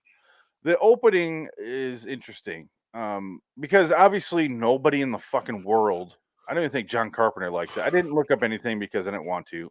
I don't think he even likes the intro with the spaceship going to Earth. No, he talked about that in the commentary. Yeah. He said it was a nice special effect that they put in the last minute, and he said he didn't mind it. It didn't bother him, so I don't think it bothered him. Really? I think it was he but then again, like I said, my mic fell down. What just happened? It's a thing. He's gonna come back on. Oh God! No, because again, the commentary that I listened to was 13 years ago, or was said, and like I said, it must have been from the laser disc because like 97, I think, right? I guess because based on what you said, based on what they say in the commentary, because they said Kurt Russell said, "Well, this is the first time I've seen this movie in 13 years." So I'm assuming that's 1982. That would be about 1995. Does he say I haven't seen it in 13 years, or does he say it was 13 years ago that this happened? That's the thing. That's what he says. 13 years is the thing commentary. Yeah, the first one. Because there's more on the disc, but I didn't listen to those. I just listened to the main guy. Because who wants to listen to Dean Cundy? Well, that actually would be kind of interesting to hear. Not in this movie, though. Good DP. When is this? What was the specs for the original laser disc? Well, I'm curious if it's on there or if it's later. And they just it has to be on the later, because wasn't Laserdisc famous for being the format that allowed director's commentary back in the day? Thing commentary the year they did it. Okay, this is fun. Jesus Christ, I cannot find anything on this. I think the internet would be helpful. Bunch of assholes. Yeah, I don't know. It's fun when I was listening to the last commentary we talked about was 7 Days of May with John Frankenheimer, and I'm listening to him like he's talking about, I think it's at 98, 99, that commentary. Yeah. Like, oh, and I'm like, he died a couple years after this. Yeah. Oh. Well, it's kind of amazing, like when you see, like fucking when Carrie Fisher died, Debbie Reynolds died a day later. Like a day later, she was dead. Yeah. Like that, just some people can just turn their bodies off like that and just be like, I'm out, I'm done. Fuck it. I'm out. Fuck it. Let's test that. You want to test that theory? Yeah. Oh, Frank's here. Fuck it. I'm going to die right now. Adam died. Fuck it. Let's all die. He hasn't responded back to me. Anyway. I saw that. What? Hi, Frank. We're talking about The Thing. You know that movie that you picked? Or Adam picked? Whatever. No, Frank did. No, Frank picked it. Yeah, that's right. Adam picked next week's episode, which is Escape from New York. Oh, that's right. Yeah, that's right. Okay. Yeah. Do. Respond back to you. Oh, so he didn't respond. Talk about Adam. Oh, yeah. Okay. Hey guys, sorry. Just I slept through like 4 alarms. Oh, good. Well, as long as you got your rest. Yeah. Did you get your REM? Did you get your Michael Stipe sleep? Shiny people.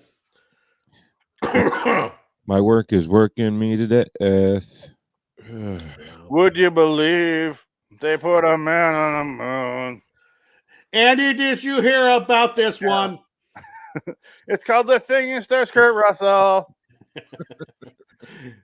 Ennio Morricone did the soundtrack.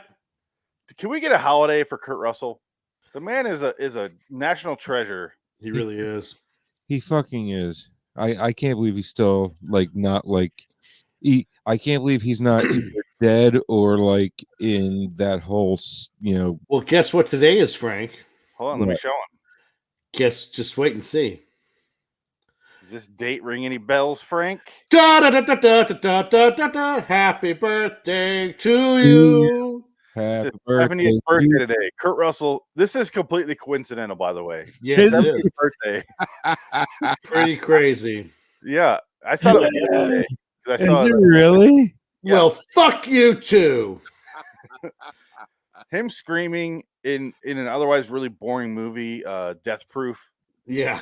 His screaming at the end. Dude, makes the when movie he worthwhile. gets shot, when he gets shot and he Why? screams, You like to get hot? You want to get hot? You start screaming "Why?" as if he wasn't chasing them for the last hour and a half. when he pours the whiskey on the wound. Ah! Yeah, he's the best part of that movie. It's exactly how I'd react. Well, you better watch out. You're making Joe for this one. I'm sorry. I thought he was Stuntman Mike. Look at him ass cheeks. God damn. Careful, my legs are. Ah! That's the best part. Happy birthday, Kurt.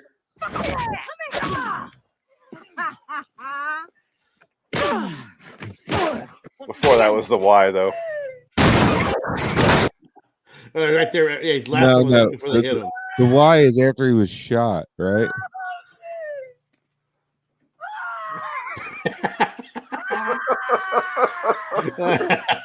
I can't breathe.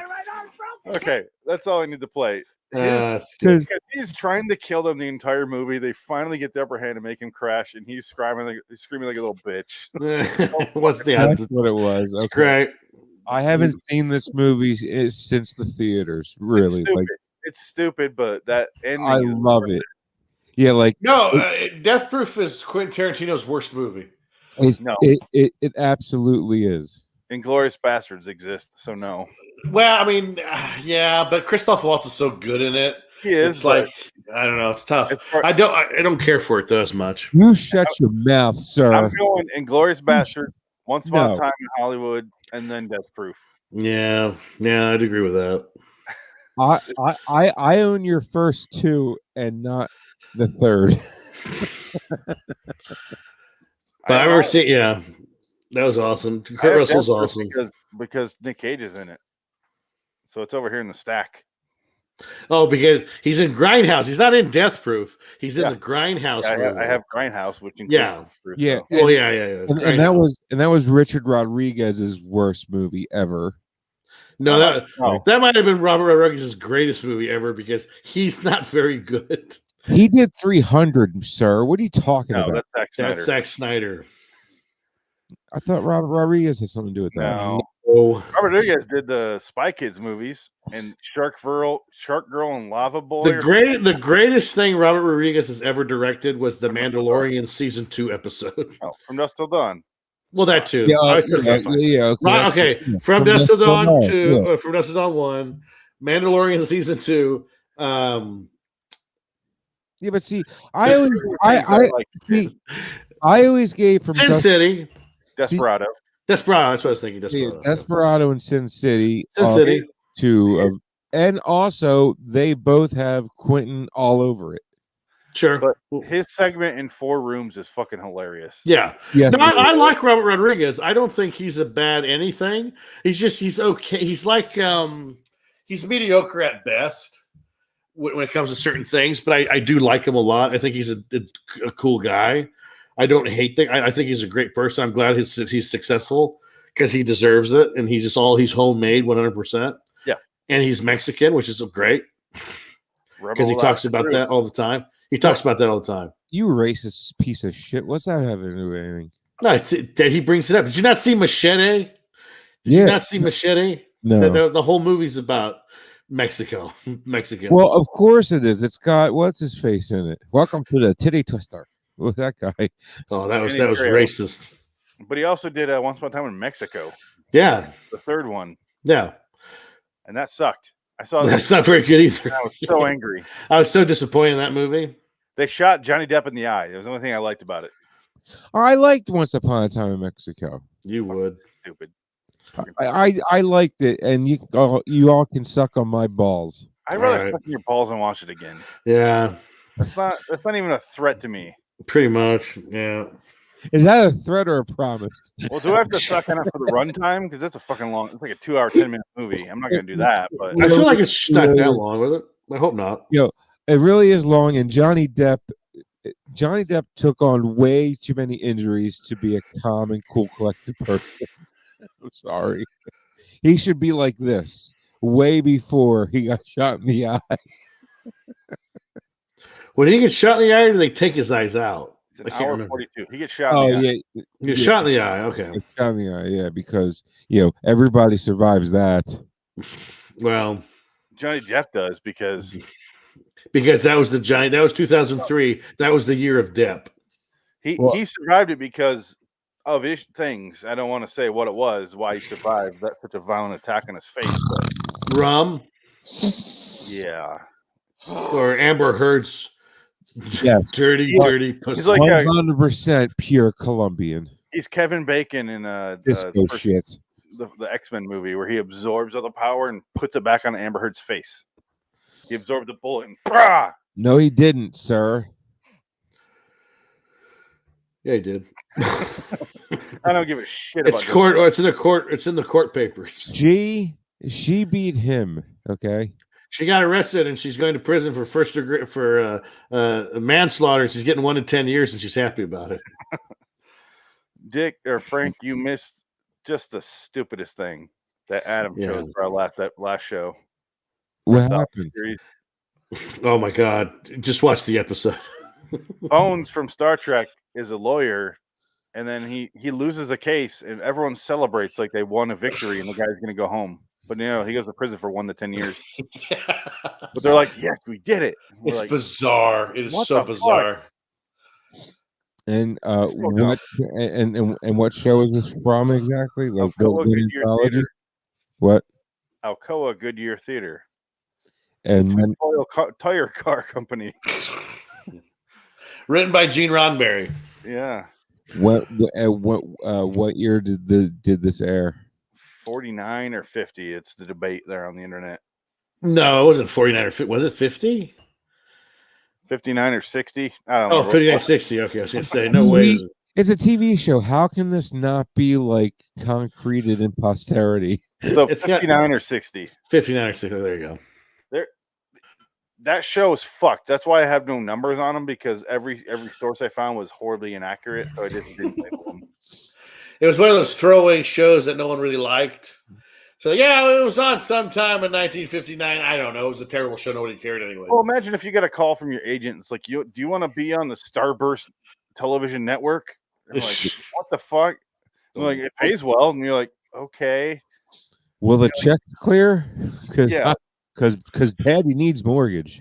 Right after the Snickers Hungry Hour. And you're like, oh, what the fuck? Like, that was how TV was back then. They just named it after the sponsor. Like, oh, fuck that.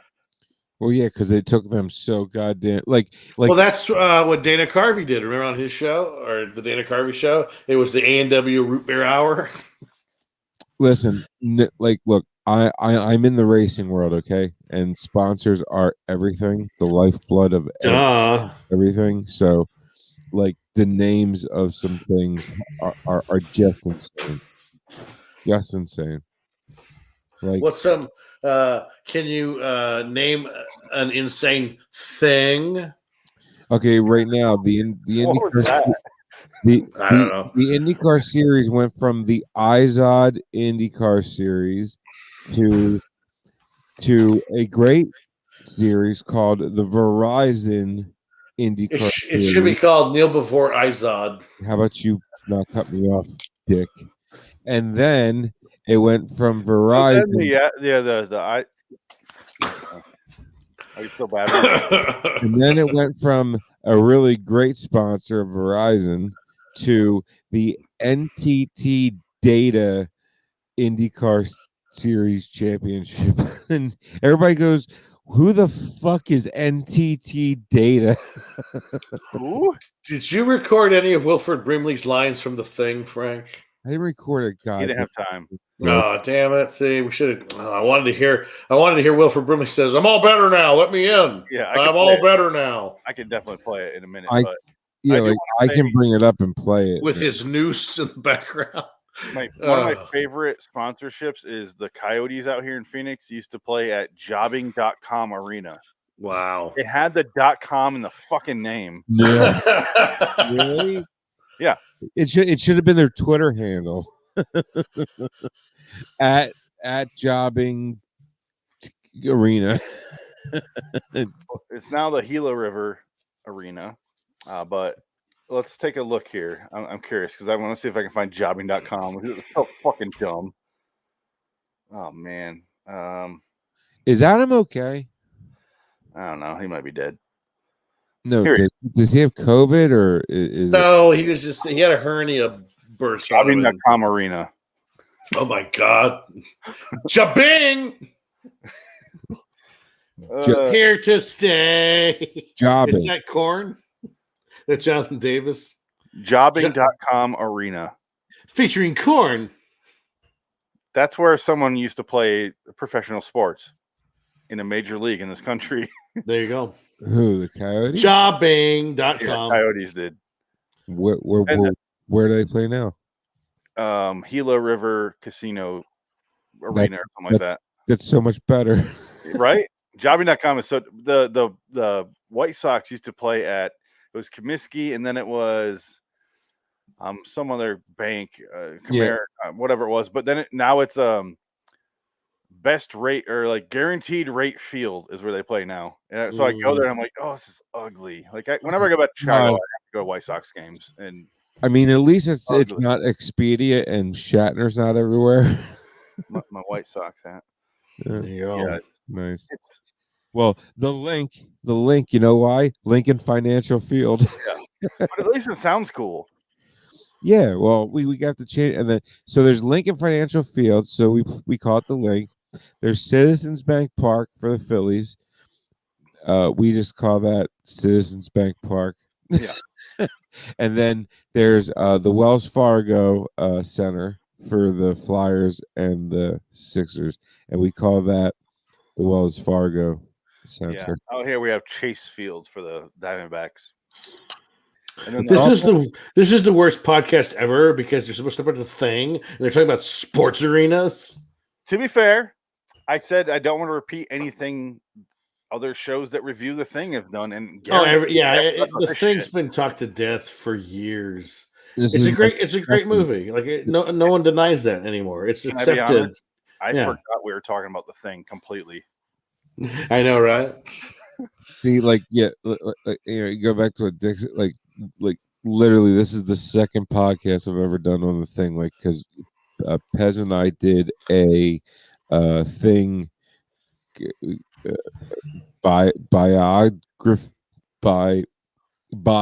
review.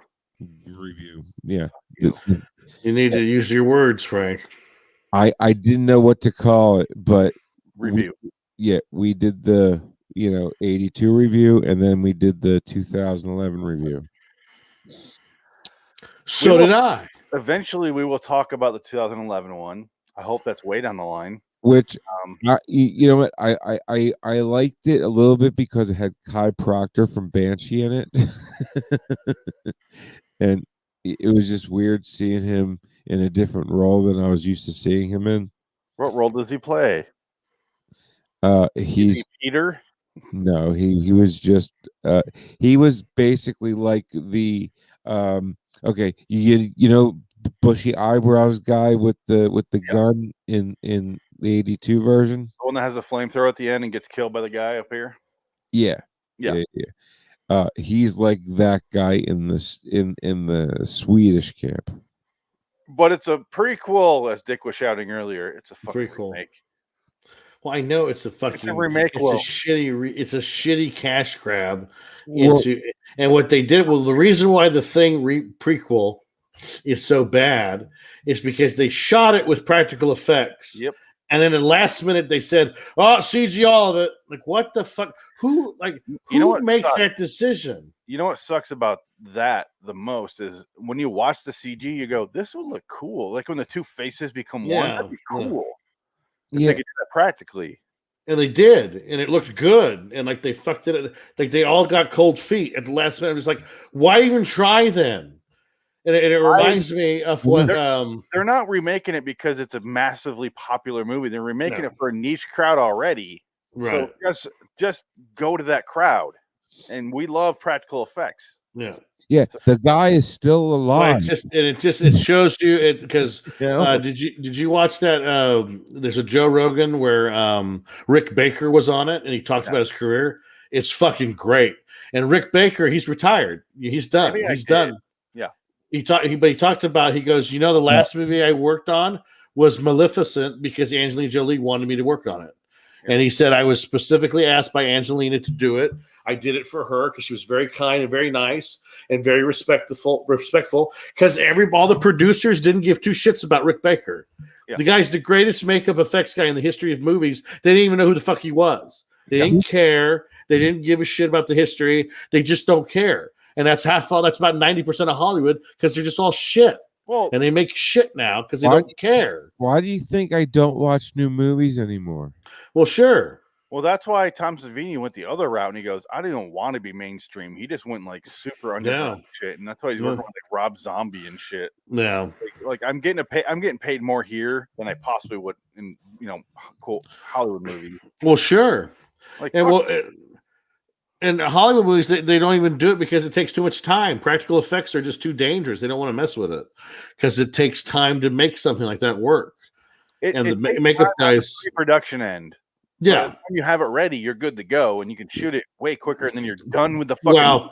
But to be understanding though, the makeup guys are usually taskmasters and they are perfectionists. Because Rob Bottin was a perfectionist on this movie, he wouldn't let anything slide, and it took him hours to do one thing. So it did, and it tied great on John Carpenter's nerves, but because he took forever. But then you see the payoff, and you go, well, yeah. Well, there you go, yeah. But I think at the time they didn't see that. Yeah, but it's one of those things that's the reason the movie is so fucking popular. Everything except a couple shots looks amazing. Well, when he grabs that guy we were talking about a second ago, Frank, and he grabs him, ragdolls him around, that looks awful.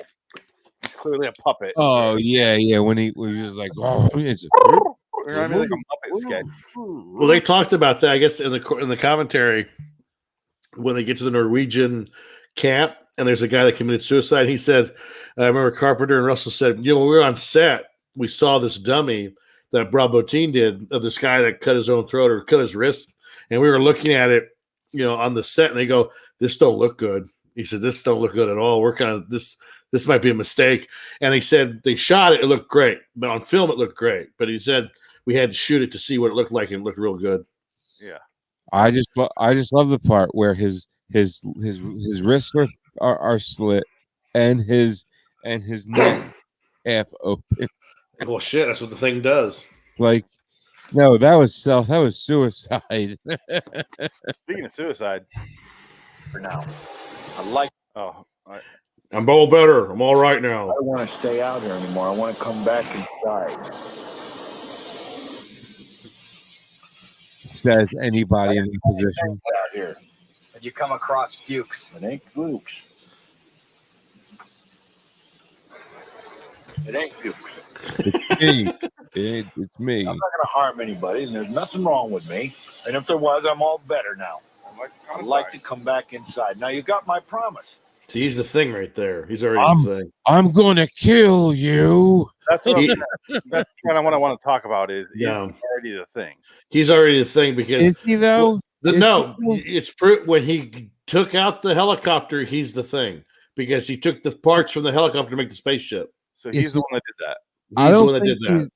I don't believe he's the thing yet in that scene. He's the thing. No, but why did he make the noose though? It must have happened as he was turning into the thing, right? Maybe I think so. No, and it shows you that the thing was to survive. The thing takes over completely, and it changes your thought process. That's what Frank. That's what we're saying is he must have realized he's turning into the thing or is fucked. So he made the noose to kill himself. I don't know why it's so low. Like he would have to sit there like David Carradine and just wait and maybe jerk it off. But instead he turns, becomes the thing, and he starts eating. That's why the noose is there, and he's not even acknowledging it. Well, that's on the commentary. I guess they talked about that. And they started laughing because as soon as they say Wilfred Brimley's got a noose, they said that's the funniest thing they've ever seen. It is. It's really funny. It's comedy that isn't. Watching the fucking Orville lately, it doesn't go, hey, there's a noose right there. What's going? Like, oh my! You just see the shot of this actor going, I want to come inside. I'm all better now with a fucking noose right here. He's by himself. So I'm all better. Let me nobody else. Point, because the thing wouldn't understand what the noose really is. It's not Fuchs. It's just sitting there, and it's like, I'm all better. I want to come inside. I won't hurt anyone. I promise. Like that's all things it would say, you know. It's like I promise you, it is not Fuchs. I know for this fact. I'm basically telling you it's me. There are so many characters in this movie. I don't know the difference, and I don't know their names. There's confused. Sorry, go ahead. Well, I mean, there's Fuchs, there's Windows, there's Clark, there's Wilfred Brimley. Diabetes. His name is Dr. Blair. Dr. Blair, and McCready and Childs, and that's all I know. Dr. Copper, Vance Norris, George Bennings, Clark, Gary Fuchs, Windows. No, there were some Norwegians, but okay. The reason I'm kind of rambling through the names is Hey Swedes. Yeah. At the end, I'm going when they were in the tunnel and they're blowing it up and they're about to blow it up, and Wilford Brimley attacks the other guy. He attacks Clark. And I'm sitting there, I'm going, where's that other black guy? Not Keith David, but the other one, T.K. Carter. He got killed off screen. No, he plays Knowles, but he didn't get killed though. Yeah, he did. He doesn't die. He dies off screen, but he doesn't actually. We don't know that. No, we do. We know he's dead. No, I looked into this thing. It's never confirmed how he died. I guess in the novelization of it, he's turning into. He's scared, so he kills himself. But in the movie, nothing happens. They go in the tunnel. Wilford Brimley starts attacking, comes under the ground like Tremors, and then they blow the fucking thing up, and they're outside. And I'm like, what happened to fucking Knowles? No, there's a part that they're okay. Here's what it is. I literally just watched like 4 hours ago. Kurt Russell is setting up the bomb. Yeah. And Knowles goes off. He says, Knowles, what's good? And he stops himself. He doesn't hear anything. And he goes, oh, shit, he's dead. It's done. Whatever happened, he's dead. It don't matter if Knowles didn't respond right away. He knows he's dead or he's turning into the thing. It don't matter. He's gone. Yes, so that's it. Not confirmation. That's the character thinking that. We don't know that. Well, no, but but even in the commentary, they said, yeah, Knowles is gone. He ain't coming back. That's what they said. Yeah, but that's hindsight going, we don't have that character. We don't have that actor on set anymore. Well, no, but that's what Carpenter said. He said he gets killed here off screen. Like they make it a point to say that no, it's just part of that movie trick where somebody goes behind a rock and there's a puff of smoke and they're dead. Yes, but that doesn't mean they're dead in movies. In movie language, that means he's going to show up later. That's what that movie's in movie language. Well, it was the end of the movie, so he's not coming back. That's what I'm saying. So I'm watching. I'm going, I didn't see him die. So I had to look it up, and I'm looking at these. I went to found this site for like the Thing wiki, and it's like all these characters and how they die. And the sequel, the remake, if you will, has so many more characters, and one of them is Adam, and the next guy is Sander, and I'm like, that is so close to Adam Sandler. Adam Sander, Sander. Oh my god, Sander. Yeah, that movie sucks. You know what? It was bad. Do they talk about the end of that one where it's he doesn't have an earring because the thing can't reproduce material that's metal and blah blah blah blah blah blah blah. Yeah, it doesn't have Elizabeth Winstead doing the whole fucking speech. No. Yeah. I'm telling you, it's it's Charles at the end. I don't care what you got to tell me. Frank, Well, it doesn't matter. They all you die had some anyway. gummies before you came on the show. It's Charles, I swear to you. That's what you sounded like, Frank. No, bitch. I'm not. It takes me like a good 2 hours to wake up. Slap yourself in the face right now. But you sound like this every time we do Poke this. yourself in the eye. Not every time. Be fair. That's A not third of the true. time. That's not true. A third of the time. Third time. Yeah. No, like Nick, what the fuck is wrong with your mic stand? It just keeps falling. Is it on a little tiny tripod? Yeah, and the Those screws things don't aren't in work. there. You gotta put it on a rubber mat or something.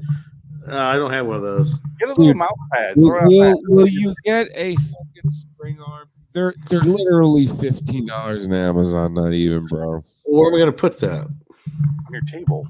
Yeah, it's Throw it out got of a the way. snap stamp. That's too much. I got once I get my house, I'll have all that situated. This is all. Oh, the house is coming. It's coming. I did this out of I did this out of a fucking cardboard. Oh, are box. you ready to run? Oh.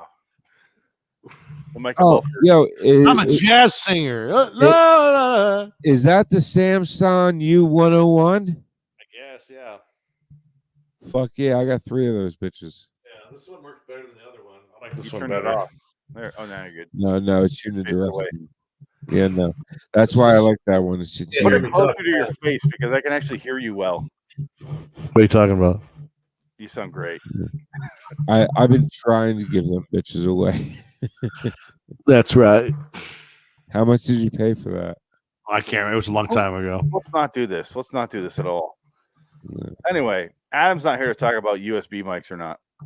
So, the thing. Hey, there's no background noise. When did you guys? What's your relationship with the thing? Frank, go first. My Lifetime wise, What? like earliest memory of the thing and up till now. Oh boy. My earliest memory of the thing is okay, so my Uncle Mike owned a video rental store back when all videos were in those ugly brown VHS Clamshells. Exactly. And the only way you knew what movie it was is a printed out card on the spleen. Right?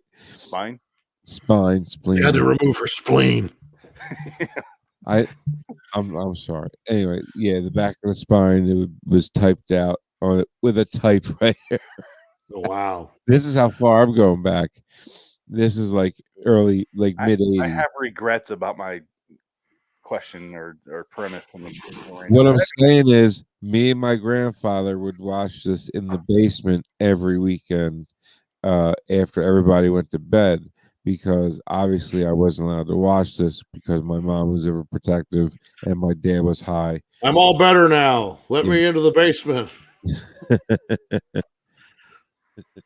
Like this and My Cousin Vinny were the 2 movies me and my grandfather. Don't like that movie. I love that. My movie. Cousin Vinny's good. That's a funny movie. I just can't. It's fine. It's fun. Dick, if you want to do My Cousin Vinny with me this weekend, no, I'm down with you, buddy. I can't. I'm too busy this weekend. I ain't gonna be. I won't have the energy to do it. I got to sail all day on Saturday and have to go show a apartment Sunday. So I'm busy. Whores, but he stopped. House. Whore. House. Nothing but a fucking whore. Janet Rossi's a whore. Whore lives here. You have a whore in room 227. Don't care. So, but I'm kidding. Anyway, That's the end of the story. No, this is my earliest memories. Oh no.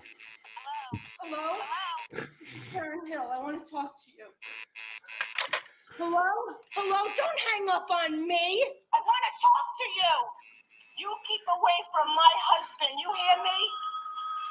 Hello? Open the door. She has her kids with her. I'm going to tell everyone who walks in this building The that superintendent.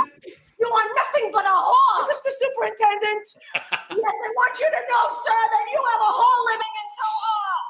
Rossi, Janice Rossi, do you hear me? He's my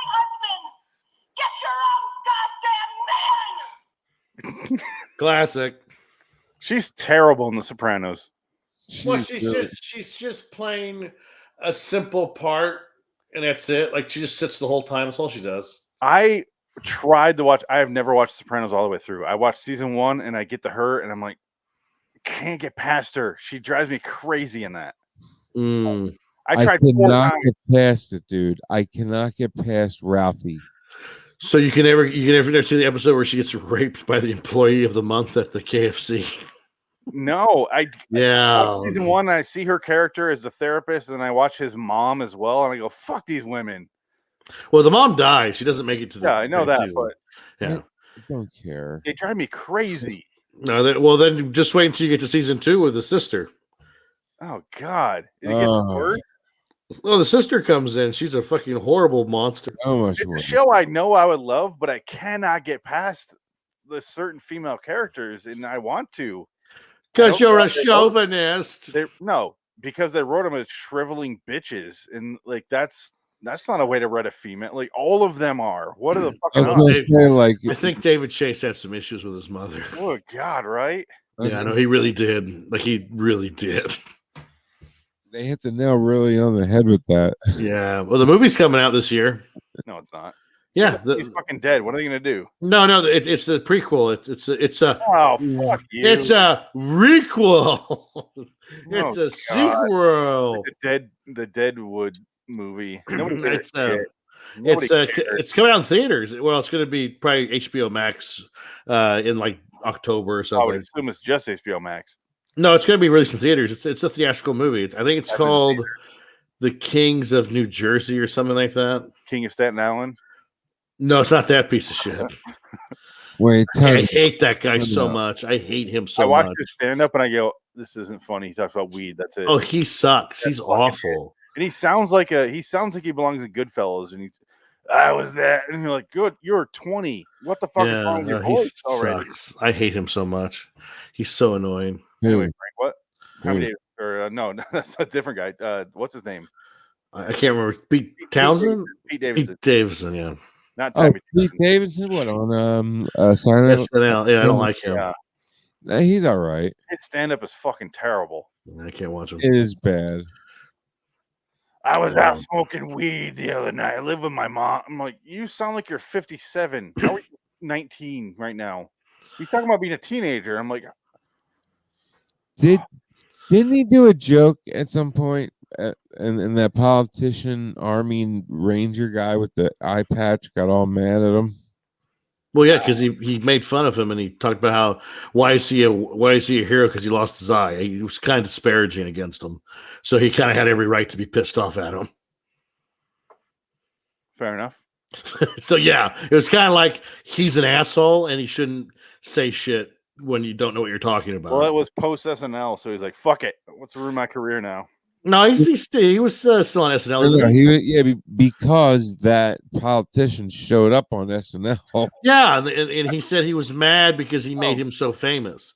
That's what he said. Yeah. Made up then. Yeah, but then he came back and he doubled down and he said, "Oh, I should never have said anything to that guy because I made him famous." This is like, you didn't make him famous, dude. So what are you talking about? You have to be famous first, Pete. Yeah, like Pete, you're not famous. Nobody likes you. He fucked Ariana Grande, who's also exactly. Yeah, exactly. Another reason to hate this guy. Did Pete fuck Ariana Grande? Yeah, they're gonna get married. They were engaged for a long time. He's a winner in my book, then. Why? Ariana Grande sounds like something you get at Taco Bell. Yeah. Like Ariana Grande 7-layer burrito. Ariana Grande. What the? Yeah, and then you have the shits for the next day. Pretty much, yeah. All you can taste and smell on your skin and everything is nacho cheese. Yeah. Oh my god, I smell like Ariana Grande sauce. Oh sour cream. Ugh. Oh, Ariana Grande ass. What do they call that when you only have like 7 ingredients and you make 25 menu items out of it? Mexican food. That's Taco Bell. I love Mexican food, but it is like the same thing. Just we'll make this out of the crust. Well, that's the thing. Mexican food is different regionally. It is weird. It's like because Mexican food in California is completely different from Mexican food in Texas. Completely different. It really is true. But and then you get Puerto Rican food, which is not Mexican food. It's American food, but sort of Spanish. Without rights. No, that's weird. Food without rights. Without rice. I said without rice. No, they have nobody in Congress. No, they use a lot of beans, but no. Puerto Ricans still use rice, and the rice is amazing. You know that in only Mexican rice at all. In El Paso. Yeah, guys, my sound thingy came in. Oh, yeah. What third world country made that? What child slave laborer put that little fingers? This was bought off of. This was bought off of Amazon. Yeah, exactly. That doesn't mean a thing to me. Oh, Amazon's so fair. He's talking about did I get this off of Wish or not? Oh, you know what? I did get this off of Wish. There you go. Yeah, smell it. Smell the blood of children labor on that. I can't wait for this thing not to work. Oh, to be a massive endeavor for us to have it overcome every episode. I can't wait. Cannot wait. Are you going to use that to show us you know what works? The quotes from Forrest Whitaker? My stream deck. Stream Deck. Was that from Wish? No, it's from Stream Deck. Oh, well, but I can do this. Shut up, Frank. Nobody cares about planes. I can do that. I think he froze. No. He's frying. Hold on. I'm looking at features. Oh, but hey, look, it even came in a box, Phoenix. Shut up, Frank. Nobody. Shut up, Frank. Wow, the little Pakistani kids made a box and put it in it. Great, good job. You're lucky it wasn't a bomb. Network, song, phone, instrument recording, etc., etc. Great. I can't wait to have to talk to you how to make this thing work for 7 hours. Trust me, I'm gonna crash and fail with it tomorrow on ISCP. Oh, great. Yeah, as long as you do that solo, just independent of any of my shows, I'm all on board for this thing. It's got a sound effect. It's got let's see, tone. I thought you said it's a soundboard. Why wouldn't it have a sound effect button? Put that over there. Good point. But I do have a brand new Shure mic that just came in. It's the Shure SM58. Plug it in right now. Okay. This will shut them up for a minute. Let me. Anyway, this will shut them up for a minute. There we go. All right, Dick, where are you going? Where are you going? Why are you Shatner? I'm just stretching out. Yeah, you don't want to see that. So the thing, this is maybe the worst podcast we've ever done. as far as point, because the problem is everybody's done this already. Yeah, so this is not. I mean, everybody knows the thing is a masterpiece. Everybody knows the stories. Everybody knows about Rob Bottin. Everybody knows about. There's nothing to talk about. It's done. This is exactly why I said I almost don't want to do this movie on this podcast. Yeah, we shouldn't have. Yeah, fucking death. No. If you guys want to do it, Frank and Adam. Look, like we should do another episode of In the Mouth of Madness because Adam and Frank weren't here for that.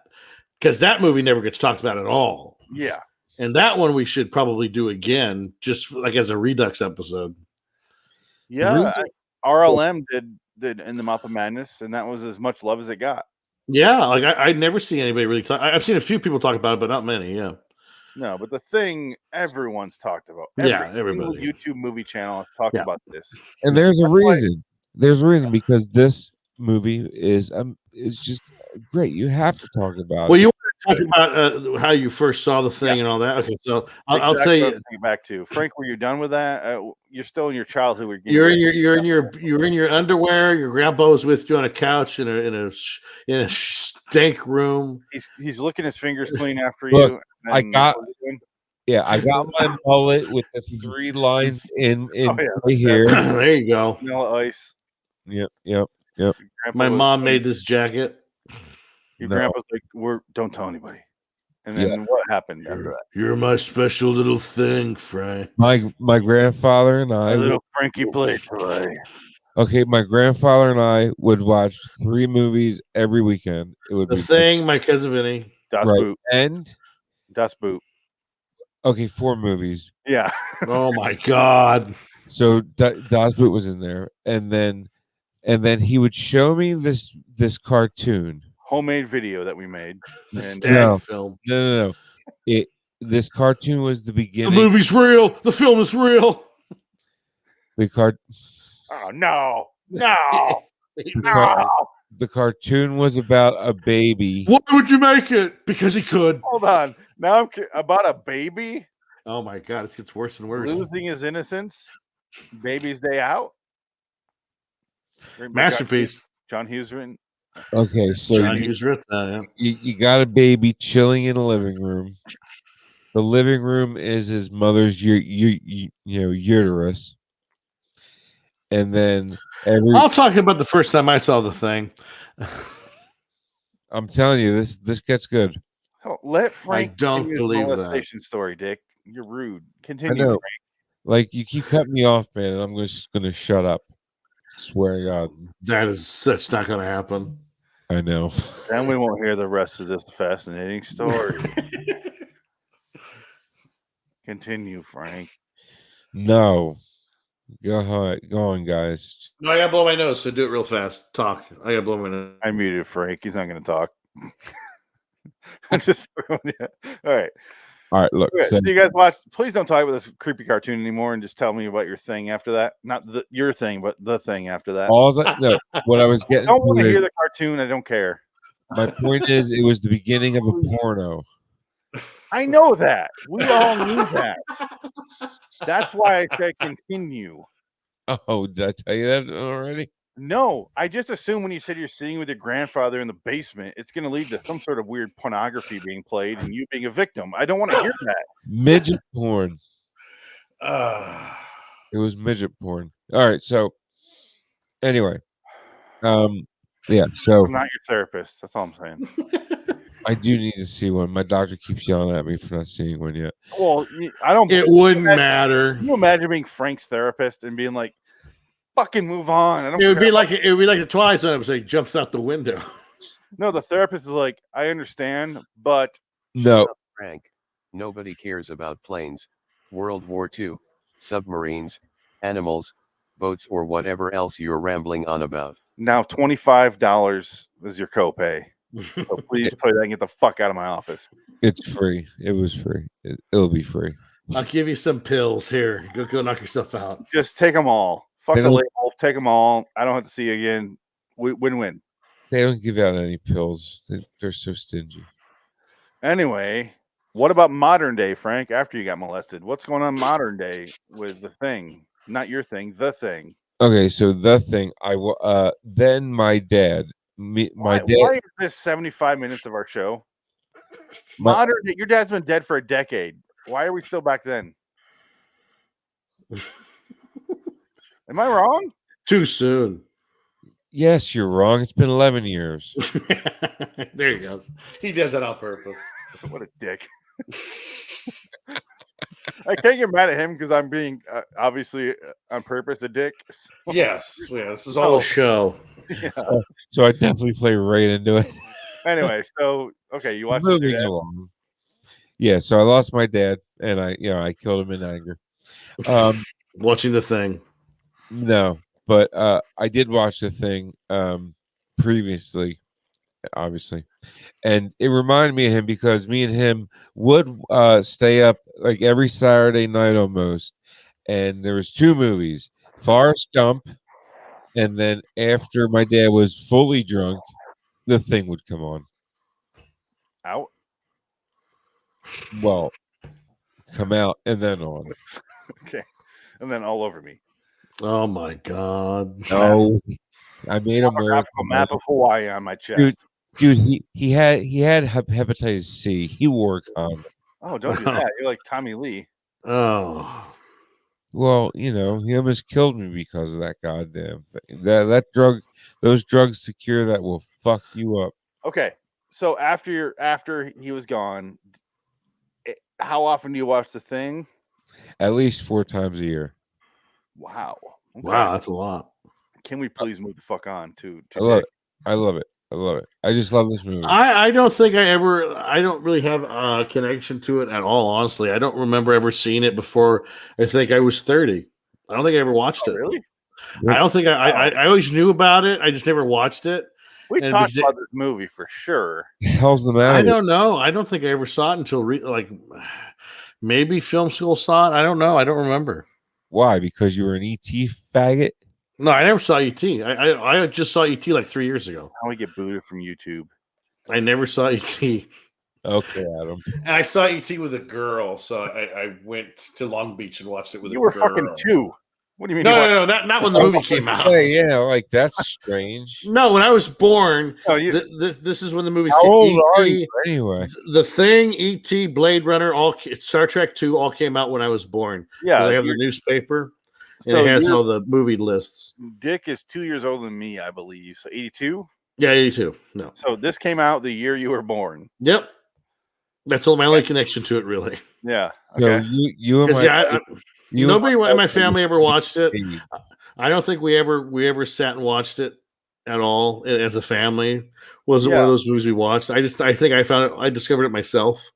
I didn't really watch it with anybody. I think I just bought it when it came out on Blu-ray for the special edition, and I don't know.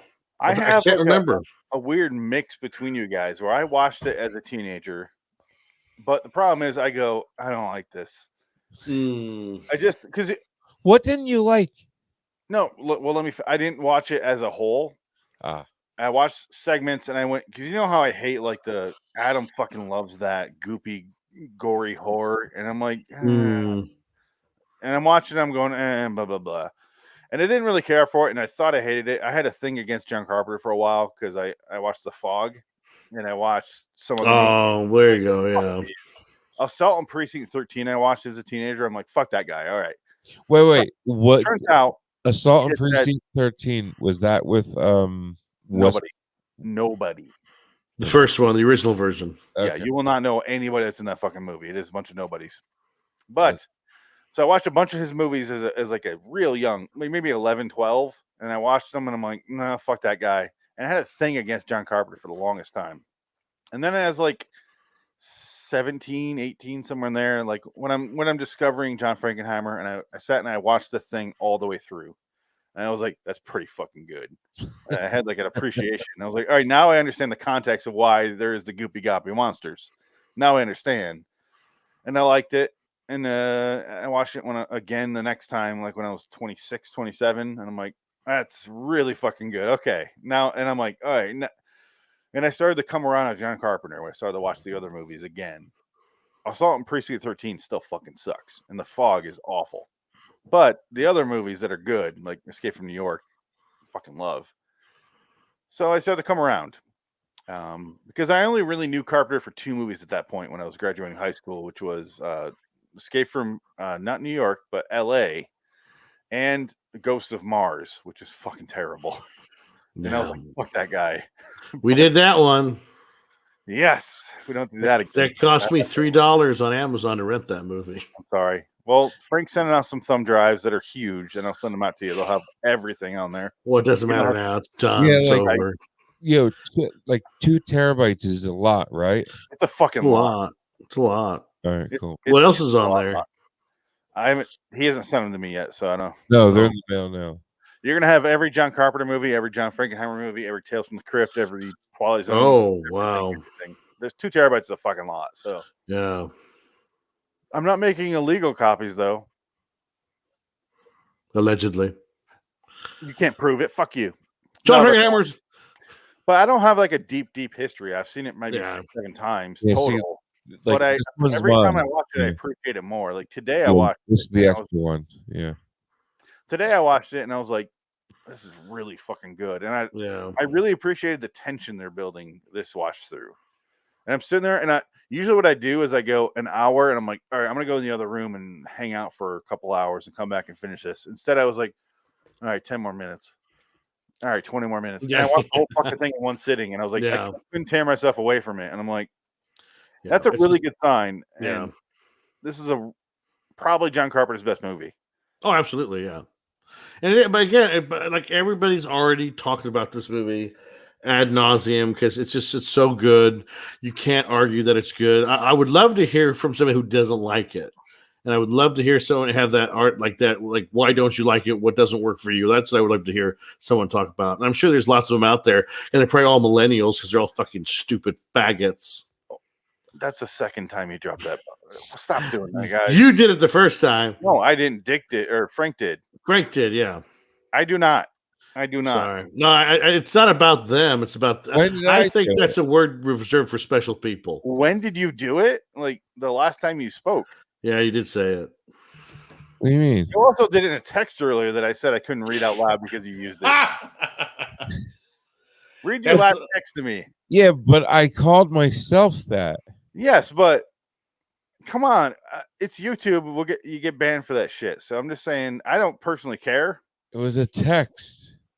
I know, but you also said it on the show. I did. Yes. So did DeForest Kelly. What? You did, Frank. It happened. Welcome to reality. I hate to. Well, I grew up with the word meaning asshole, so.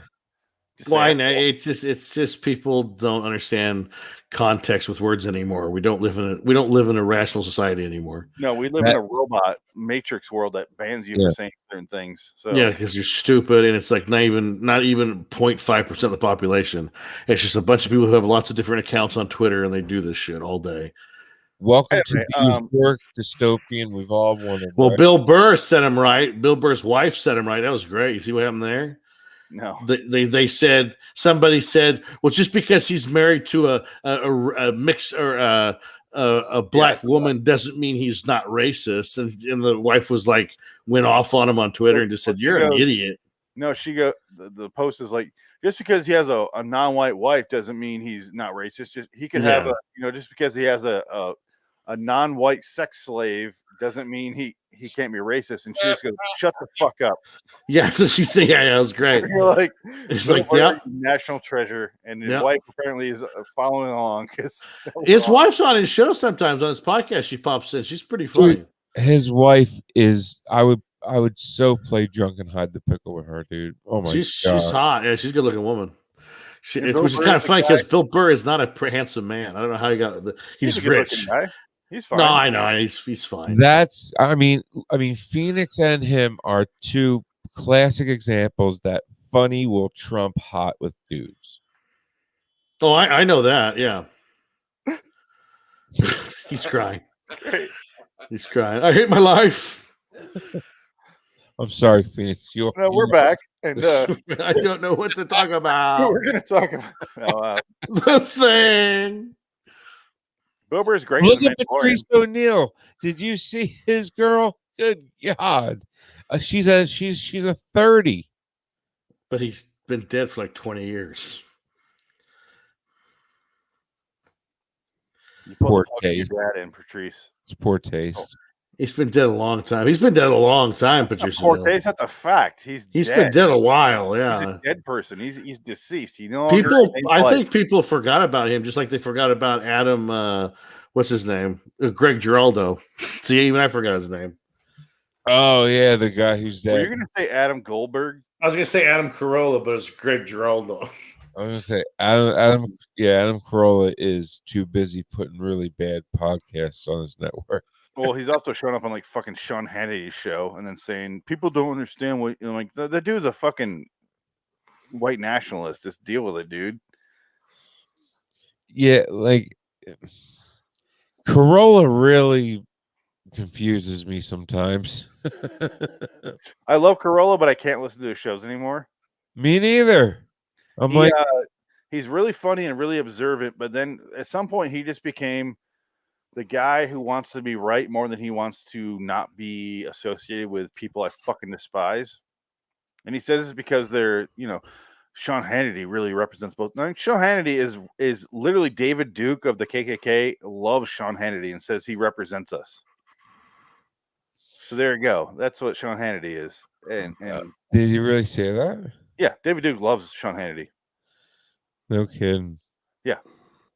and I love David Duke, so I should love Sean Hannity. Dick, like how many hockey. books do you have?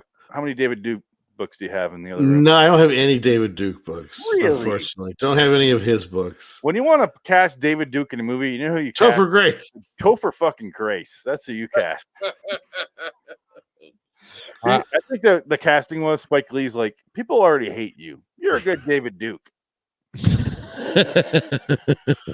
That's why it worked out so well in the second Twilight Zone for him. That's why Spike Lee didn't talk to Topher Grace. He probably was just like, yeah, get that fucking white kid from that fucking stupid show. What's it called? The 60s show. What was that bullshit? That white show. The white show, whatever that shit was. Well, Spike Lee is the most racist cocksucker on the face of the earth. Who's that actor that re-edited the Star Wars movie? Yeah, get that Topher kid. Did he do that? Yeah, he did that. He put out an edit of the prequels. The Phantom edit. That was him. Yeah.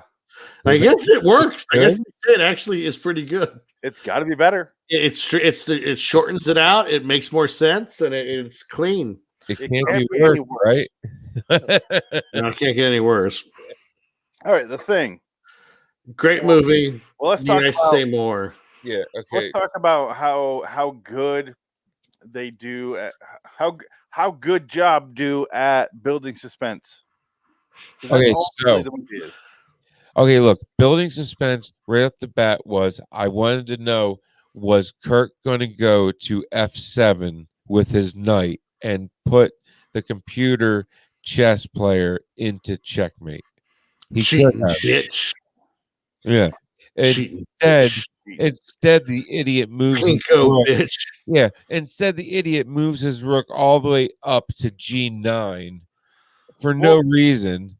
The point of the beginning is he's not like the smartest guy in the world. He's an everyday man. He's a. Do you know how? Time out. Do you know how smart you had to be to play chess back then in the computer? No, because they just had the computer. He didn't make the computer. That's all they had to do, and he threw a drink into it. You really want to defend his brilliance right now? Okay, fair enough. Yeah. Okay, and that was the only video game they had on the whole thing. They can never play that again because he was so cheating bitch. Oh, I guess they did have an asteroids. They had an asteroids video game arcade machine on the set. That was the commentary. That is true. Yep. Because they said it was really isolating making that movie. It was really hard. And they had a bumping sound system. I know about that. Like that throughout the movie, it builds very, very slowly, but very appropriately because it's the characters kind of because the dog comes in and turns the other dogs into, or I don't know if it even does, but they think it's going to turn the other dogs into the thing, and they have to put them down. Just one. Yeah. And so the guys that sit there while they put the dogs to sleep. And so you're starting there. And then it's like, I think it can replicate, but like they have a line where he's like, we came in at the right time before it replicated the dogs because it's like a happy dog. And it's like, oh. And they're like, oh, okay, so it can replicate things. And then it leaves you there for another 20 minutes. And then it's just characters going off. You're doing this. We got to do this. And then it slowly builds like, oh, this fucking guy is definitely the thing. And they slowly whittle them down to two people. Watch out for Clark. Yeah. I'm all right now. I'm all right. And Clark was not the thing. He was just an innocent guy who got shot in the head by Kurt Russell. And that makes you a murderer. That makes you a murderer. There's a great scene where they discover that Kurt Russell and McCready's clothes are stuffed in like something.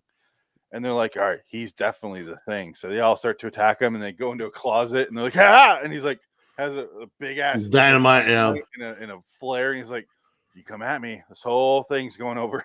We're going to blow it all up. And then he just like, he eventually puts them in chairs and I don't know why he used a fucking bench. Yeah. And that knock job looked really bad. Like, I'm pretty sure they could have got out of that if they worked together. Yeah. He puts them there and he's like, all right, I noticed that it's not so much a single organism that will change person to person. It's each cell is like its own thing and it defends itself. So that's why he has little petri dishes of their blood, and he's like, tss, tss. But he builds suspense even in that scene, and that's like one of the best scenes in movie history. Is if you ask my opinion, I because loved it. each time he grabs a petri dish and he holds the metal, the little copper piece, up to the flamethrower and has to heat it up. And he's like, and he's looking at them and he's kind of doing a little speech. And it's extended for like 12, 13, 14 minutes, something like that. Yeah, and he like pretty much he like pretty much, you know, as he's doing it, he's going over his thought process of why he's doing it, and it made so much sense. And you're like, yeah. And then when it's all over, all said and done, the president from Clear and Present Danger is on the chair. He goes, "Well, now that you know it's not me, could you please untie me from or get me? I don't want to spend all winter in this fucking chair." It's one of the greatest freakouts of the whole movie. Yeah, because he's still smiling, and they sit there in a long shot, like a wide shot, and it sits there, and then it cuts into him. Well, I don't mean to spoil your guys' fun, but since you, but he tries to. Oh, sorry. Can you play it? Can you just play it? Can you bring it up? It is. But it's right after the explosion, right after they kill the last guy who got eaten with a rag doll. Yeah, it's the ragdoll scene. After the ragdoll scene, it's literally the last scene of that, because they have the attack, and then Stools. He's like, he's out, and then Childs gets, and he's out, and then it's Clark is the last one to get tested. Yeah, and even Childs is like, "Get me the fuck out of his chair! I want out." Yeah, and then the little spider head tries to get away, and they That was before that. No. It was after that. No, that's before that. The spider scene is what informs them. That's what the spider scene gives them the idea for the test. Spend the rest of this winter tied to this fucking couch. Nice. There you go. Yeah. Love it. That whole fucking scene is great. It's perfect. I have zero complaints except for the ragdoll thing. Well, that's whatever. I mean, that's fine. But I love the fact that the original guy churns, and he's like, "Wah!" It's the guy without the eye line, because everyone else has an eye light. Yeah. And then he turns into it, and he runs out the door, and it's like paper thin, like they're the Antarctic, and it's got no insulation, whatever, on the door, or sorry, the wall. You would almost think they would have like a 2-door system with a vestibule or something. Yeah, something. Yeah. But instead, he runs through the fucking little like thick paper. They knew how to build them in those days. It wasn't environmentally protected. It was all that shit that they have today. He runs through that on fire, and Kurt Russell just goes, "One chunk of dynamite, whoop, yeah, boom." Goes back inside, lights just up for good measure. Lights up the guy with the crazy hair, and then it cuts to this where he's testing the blood on the last guy, and he's fine. And then yeah, honestly, the rest of the movie is just them in the below, in the mine, or whatever you want to call that. Whatever. Now let's go test Blair. Well, I guess on the commentary they're talking about how the short story is more like this version, because he said the problem with the original film was they made him a Frankenstein monster, and in the story it wasn't like that at all. It was more or less like what the thing was in the movie, and they wanted to show that element of the short story because he thought that was the most interesting part. Have you guys seen the original movie? I've seen pieces of it. I mean, it's whatever. It's just I've never seen it.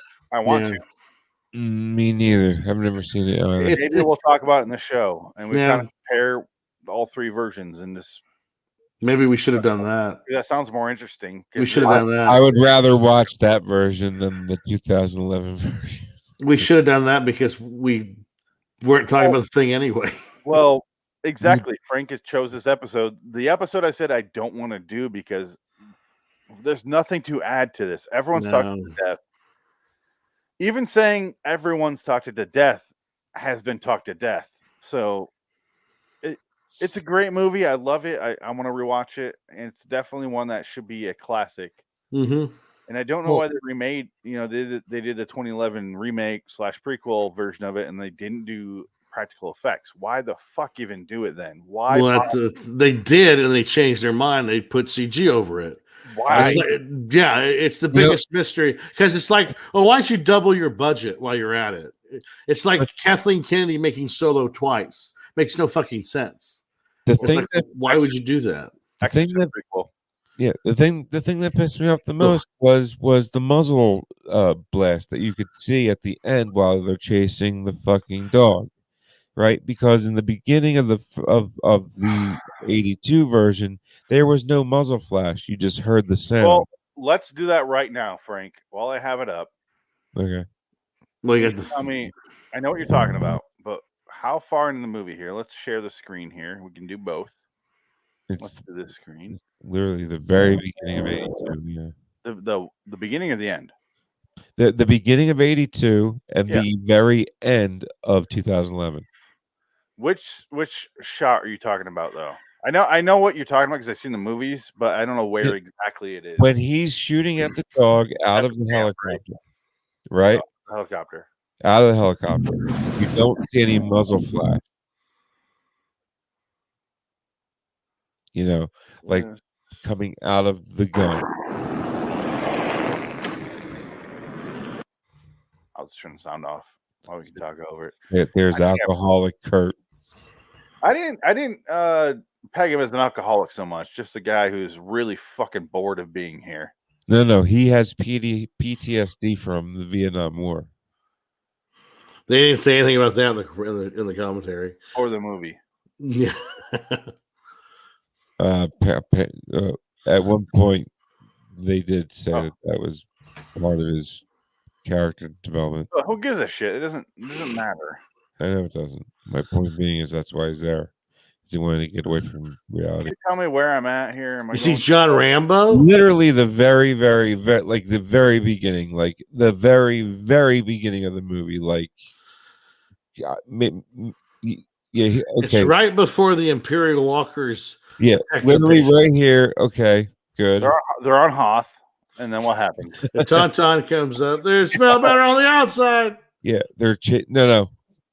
Rewind even further, buddy. They just brought the helicopter into the. Oh, I'm sorry. It looked like it was landing. My bad. There's no muzzle, but who cares? Like even then, it's like just we're here and we're fucking doing this now. Okay, here we go. He shot it. He's shooting it right now. Dun, dun, dun, dun, dun, dun, dun, dun, dun, dun. Charlie, don't surf. Okay, and the Nord is going to be sticking out of the side of the helicopter with his gun, with his rifle. All right, watch the gun. The end of the gun. Watch the end of the gun. That's Larry Franco, according to the commentary. Listen, he's shooting. That was a shot. Did you hear the shot? Yeah, I did. No muzzle flash. Well, sure, they didn't have it. Here's the thing, Frank. Nobody gives a fucking shit about that. Most of our worries, but let's see how that works in the remake. Yeah, so 2011. Prequel. You have the remake of the prequel sequel on standby? I do. Oh, wow. It's the very, very Dick, end. Do you not understand how prepared I am for everything? No. Yeah, Dick, no, Dick, you don't. No, I don't. Yeah. All right. So, exactly this part. As they're flying and they're shooting at the spot, you'll see muzzle flash at the end of the gun. Jesper Clark. Alec Guinness. Why? Do you know him? Me. Hey, wait a minute. We saw this. Yeah. Oh, get it? Get it? How? There's no flare. There he is. Haha. That's post. That's absolutely post. That is 100% a post effect. That's so weird. So, Frank, they shot that correctly according to the original movie. Someone in the post production went, "Let's throw in a muzzle flare." Yeah, and fuck it all up for Frank. If that's the only thing that fucked it up for you, I want to live your life. The whole movie fucked it for me. No, the whole movie was terrible. But my point being is it just put a bow on how much of a piece of shit that movie was. It is ending with like. Exactly. Well, did that director ever do anything again, or was he pretty much he's done? Suicide. I wouldn't be surprised. No, he's right. He did. He had a suicide with no muzzle flare. It was really weird. Nobody saw it, but it still happened. Nobody saw it, his head exploded. He was suicide with no note. Double homicide. He shot himself 4 times, but they only got him for 3. It was a double Norwegian guy. Double homicide and suicide with no note. Hey, hold on. Since he's directed Crack the Case. Ooh. Kia Pierce Brosnan James Bond style television commercial. LG G4 phone review. Samsung Ostrich, Heineken, Monster, Kiro Nero, and The Forgotten Battle. Oh wow! Last year he finally did a fucking movie, and it is a forgotten movie. Wow! Because here's the thing: I know it's a Norwegian movie, but let me look at this. Which one of these guys is your favorite actor? Is it this Blom, or is it Cohen Brill, or is it Martha Schneider, or Hajo Bruins, or Justice von Dreinhoger? He's good. Or Vincent van den Berg. He's good. I was like, how many names is he gonna fuck up trying to read this? I wasn't trying to read them correctly, but fuck that guy. Furstenberger. Even his IMDb picture looks like fuck this. Like, look at him. I ain't got no quarrel with them Viet Cong. He's just like, you know what? Fuck John Carpenter. I don't give a shit, dude. Whatever. He would say that. Look at him. Who was that? He clearly wears glasses. Who was that? That's the director of the Thing 2011. Oh, and he was like, look, I suck. He's like, you know what? Why don't you go fuck yourself, audience? Speaking of that, a director that said fuck Hollywood never worked again and went back to making commercials because he was better at it. The Mystery Men guy. Yeah. That's an interesting story. That was pretty funny because I guess there was some article online about Mystery Men, how like it's a forgotten movie and no one, like, they can't find any information or any articles about the making of the movie or what happened behind the scenes. Like there's so many different stories about what happened. Nobody knows the truth.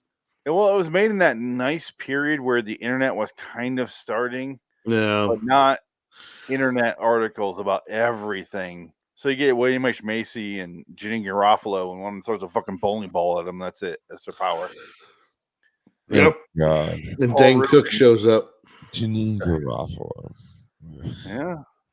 She was an SNL cast member. She used to be like considered funny. I don't know why.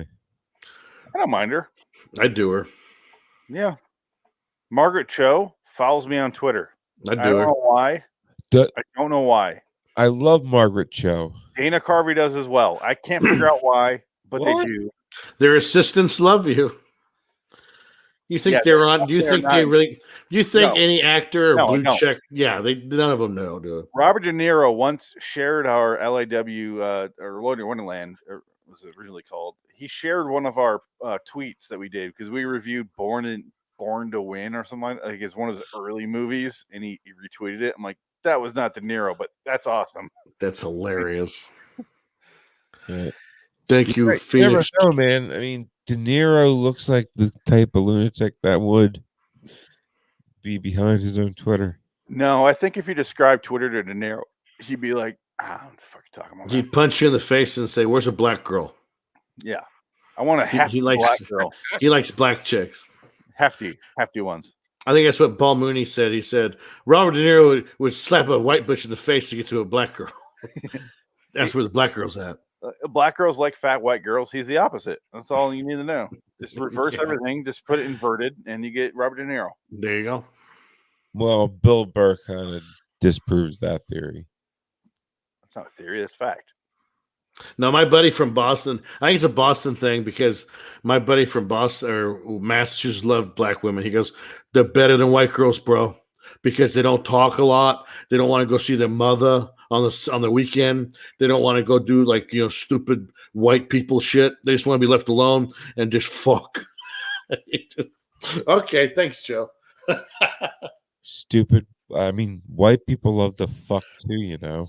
Oh, I know he was being angry because he had a bad breakup or something, and That doesn't sound angry. That sounds Uncle Tom racist. No, he's not racist. He loves black women. No, well, he hates white people. Apparently, No, he hates white people. He hates white. Well, to he be hates fair, white women. Maybe fuck white people. Maybe. Right? White people are the reason why we can't say funny things anymore. Yeah, they censored it's all white fucking people. Spanish. We had to say Latinx. Fuck Yeah, you. and the Hispanics hate that. They said that's stupid. We don't want that. Well, they don't want it. They have a language based on gender pronouns for words. Yeah. They don't like that shit. Nobody likes that shit except for the white people. That's who did it. It's whitey fucking I'm guilty because white people killed the Indians. It's like, you didn't. Get over it. Shut up. Move on. You know, I've killed so few Indians in my life. I don't want to say zero, but so few. I'll admit to. I've never enslaved anyone other than that girl that was Korean. I'll just say I've enslaved so few people. Few Koreans, okay, granted. No, I don't want to put labels on things. I just say I've enslaved so few people. I've gentrified so few neighborhoods. Not zero, but I'm just saying not so few. Yeah, but gentrification actually does wonders for a community. But now look at New York. It's a fucking dead zone. The Thing is awesome. What's good? Yeah, it's a masterpiece. I won't say flawless, but it is definitely a masterpiece. It is not flawless. There's some terrible shots in it. The scenes where he's doing CPR in the body and he forces his hands through the chest cavity is a bit too much. Well, they talked about that in the commentary. They said that was all shot in camera. He said that's all in camera. So he said that's why, it doesn't, that's the way it looks. It's kind of jerky. The way he goes, huh, huh, huh. Oh my God. Blood everywhere. Yeah, that one's a bit too much, but yeah, there's great stuff in this movie, and I wish they would go back to a simpler time. And Tarantino is like the sole holdout right now of practical effects, and I wish people would just realize people fucking want that. We don't want to see CG everything. Well, Nolan is too. Christopher Nolan is a big pro practical effect guy. Well, I wish he would fucking do something about it. He's trying. He quit Warner Brothers. He said Warner Brothers go fuck yourself because they did that release schedule. He said I'm done with it. He's not working for Warner Brothers no more because Warner Brothers fucked everything up by releasing that HBO Max shit. Just stupid. I don't know. Can we go back to these kind of movies where they're simpler? They're nice. I didn't appreciate it as a kid, but as an adult, I definitely did. And I love this movie. Well, they'll do it again, but the thing will be a transgendered alien who's trying to deal with its racist parents on Earth. No, it's got to be an all-black cast, and a white alien shows up and tries to turn them. What? Oh wait, that was directed by Jordan Peele. It has an 8.1 on IMDb.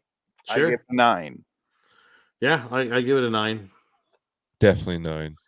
Actually, you know what? It might be a 10. It is a perfect movie. I would say it's a perfect movie. I just said that personally. I know, but I would say it's close to a perfect movie. Well, can we talk about the end and who is the Thing? I thought we already did that. I don't want to talk about the end. There's nothing to talk about. It's been done. Okay, well, who do you think is the Thing? Nobody. It doesn't fucking matter. Doesn't matter. They're all dead anyway. Everyone's gonna die. It doesn't fucking matter who the alien is. They're not gonna do a sequel. Who gives a shit? They're all gonna die. But then they did. I say it's Charles. Well, they're all gonna die because it's the first night of winter, which is winter lasts for 6 fucking months in Antarctica. So they're not gonna survive this night. They're all dead. If the alien is alive, it survives because they say several times. It'll freeze. Yeah, it'll freeze itself. It'll unthaw later and it'll ruin the world. But in the end, it's ambiguous on purpose. That's entirely what they're going for. They don't want you to know. They don't want you to even think about it. You're supposed to go. It's ambiguous. And all that matters is that the characters just go, whatever, dude. They're so exhausted. They just go, doesn't matter. And they talked about in the commentary too that, you know what? Hey, this was a big universal movie. that doesn't have the Universal logo in the beginning. He said this is one of the first times Universal never had their logo open a movie. But he said the studio was behind it 100% because they all thought it was going to be a hit. It's just when it came out, it didn't work. People just weren't ready for a downer ending, and you know. Well, I guess that leads ready. us to our next bullet point that you have to discuss if you talk about this movie on the internet is E.T. Yeah, I don't give a shit about E.T. Fuck E.T. It's a terrible movie. I did not like it. I wouldn't say it's terrible. It is so fucking overrated, though. But it's saccharine. It's fake looking. Yeah. It's so fake looking. Although both movies had colored VHS tapes, if I remember correctly. E.T. had that green on the front thing, and then the thing was blue. The whole cassette was, though. Right. So blue wins. Sorry, E.T. fucking is stupid. Although he has turned his career around. Not E.T., but Henry Thomas. He has turned his career around. Right here. And yeah, blue has better monsters than green and magic. Did you know that they had the finger as a toy? Yeah, I saw that. You see that one? Where it's the top 10 like worst toys ever made for tie-ins. This thick. It's like a fucking dildo. It even like pulsates and it like glows. It's like a fucking dildo. It's like the Harry Potter wand that was like a fucking dildo too. They release the shit all the time and they take it off the market. It's got barely a flare at the end, so it fits right into like a dildo holster. Well, sure. Like a strap-on holster. Well, let's take a look at that toy because I have a couple pictures of it, and there you go. There's like the fake one. Like this is the fake one. This didn't actually exist. Brother's like a big cock. Yeah, that's a cock. But this one did. That's the real one. That's the real one. This is the fake one. Oh my god. Missy would take all of that. Oh my god! In a Hampton Inn. Oh Jesus! No, on a Thursday. Anyway, oh wow, what the fuck is this? This is definitely fake. But let's go ahead and share this because this is interesting looking. It's like a Mr. Potato Head. Oh my god! Is that a samurai sword? That's just that's the thing that Darla had on her dresser in Fight Club. I was like, why is there a samurai sword next to that? That's so random. Anyway, that's E.T. for you. But anyway. Can you fuck E.T.? Oh, absolutely. I could. Do I want to? Right in his heart. You know, that's it depends on how I'm feeling that day. E.T. suck home. E.T. suck Frank. I wrote my buddy and I wanted to do a cartoon series, and the episode that I wrote was kind of like a show about everything pop culture-ish, and my episode was E.T. was actually a sexual predator, and he was going after children with his finger, and he was being pursued by an FBI agent who was basically Russ Cole from True Detective. So it was Russ Cole going after E.T. Russ Cole is the greatest character to it was a lot of fun to write that episode. It was fun. One of my favorite videos to watch on YouTube is a 9-minute Russ Cole collaboration on YouTube. It's great. It's great. That's funny shit. All right. Time is a flat circle. All right. So let's hear you know what I want to play is plugs. Here's the plug thing I have. I haven't played this in a while. This is for Twilight Zone though, and I think it has Jansen on it, but it saves time, so let's do it.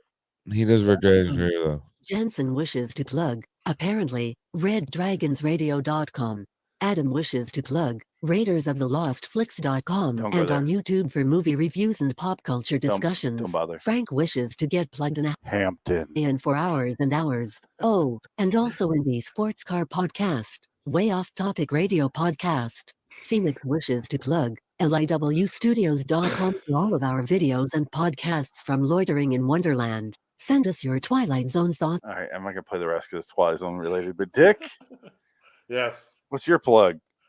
Amazon.com, buy the books, and you just try to, yeah, do that thing. The Monster Moreau. Yeah, That's it. And so on. No. Anyway, next week, Adam Frank, did you just fucking text message me while we're doing a show? Yeah. Look at it. You sent a picture of your. There you go. Yeah, peg him. Check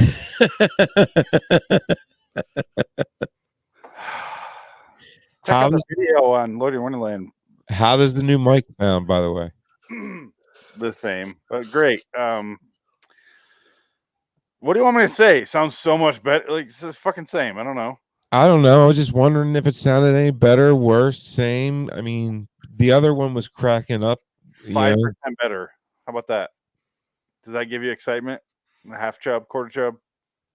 Quarter. Okay, good. We'll keep your quarter chub ready because next week we're talking about Escape from New York, and we all have a Pam Grier fetish, so get ready for that movie. No, that's Escape from LA. Yeah, I was gonna say Escape from LA. Phoenix. You're right. And they definitely have Pam Grier fetish in that one. Fuck sure. She did that movie and then did Jackie Brown the next year. I love that one. Yeah, go figure. That is up and down roller coaster couple of years for her. Yeah. That movie is thick and beautiful. So if you want to watch Kurt Russell sit around on a chair while a woman gets raped and not give a shit, where he's like keeps walking, this is Breakdown. Was that Breakdown? Breakdown's a bit different. That's a good Kurt Russell movie. As a child, I used to get Kurt Russell and Patrick Swayze confused. I can see that. I can't. As a child, like under 10. Fair enough. Like Patrick Swayze shredded, so as an adult, you realize there's a difference. But as a kid, same fucking person. Didn't know the difference. Yeah. Anyway, so stay tuned for that. If you want to check out our Tuesday live streams, we do Twilight in Review. That's LIW Twilight in Review. LIW TZ Pod on Twitter. Wednesdays is LIW Anthology Series Review. Do a different anthology series every week. Dick has to pick from Inside Number 9 next week. Good fucking luck with that. That's LIW Anthology Pod on Twitter. LIW Studios on Twitter. I'm Phoenix West on Twitter. He's double LNKZ on Twitter. Frank is. And Dick is not on Twitter. I was, but I just don't go on Twitter anymore. He's smart. You should. Don't bother. No, don't bother. Yeah, you're only a creator. Why bother selling books? I tried that. I didn't do anything. It didn't make any difference. I tried to sell it. I put so many ads up on the Twitter. It didn't do fucking shit. You have to attack it very selectively. And it took a long fucking time. Yeah, exactly. Don't bother. Just don't bother. Yeah, I'm not. He's not into it. Just don't bother. Until next time, in the meantime, I'm Phoenix West. Ticket. Frank Links. So long, citizen. So long, Kurt Russell. Happy 70th birthday, sir. Yeah, and fuck you too. And many more. Why? Oh, should I play Happy Birthday to Kurt Russell on the guitar? No. Yeah, go right ahead. As Go and grab your guitar. Turn them off. As you end the stream and kick me out. No, I'm not going to end the stream. I'll just kick you off. But go ahead and grab your guitar, play it all you want. There you boom, go. Boom, boom, boom, boom. Click. No, it would be literally this. Click as you're going for the guitar. I know. You're going to get a full quarter turn out of me. I know. Yeah. So long, citizens. End of podcast. Wow. We talked about nothing.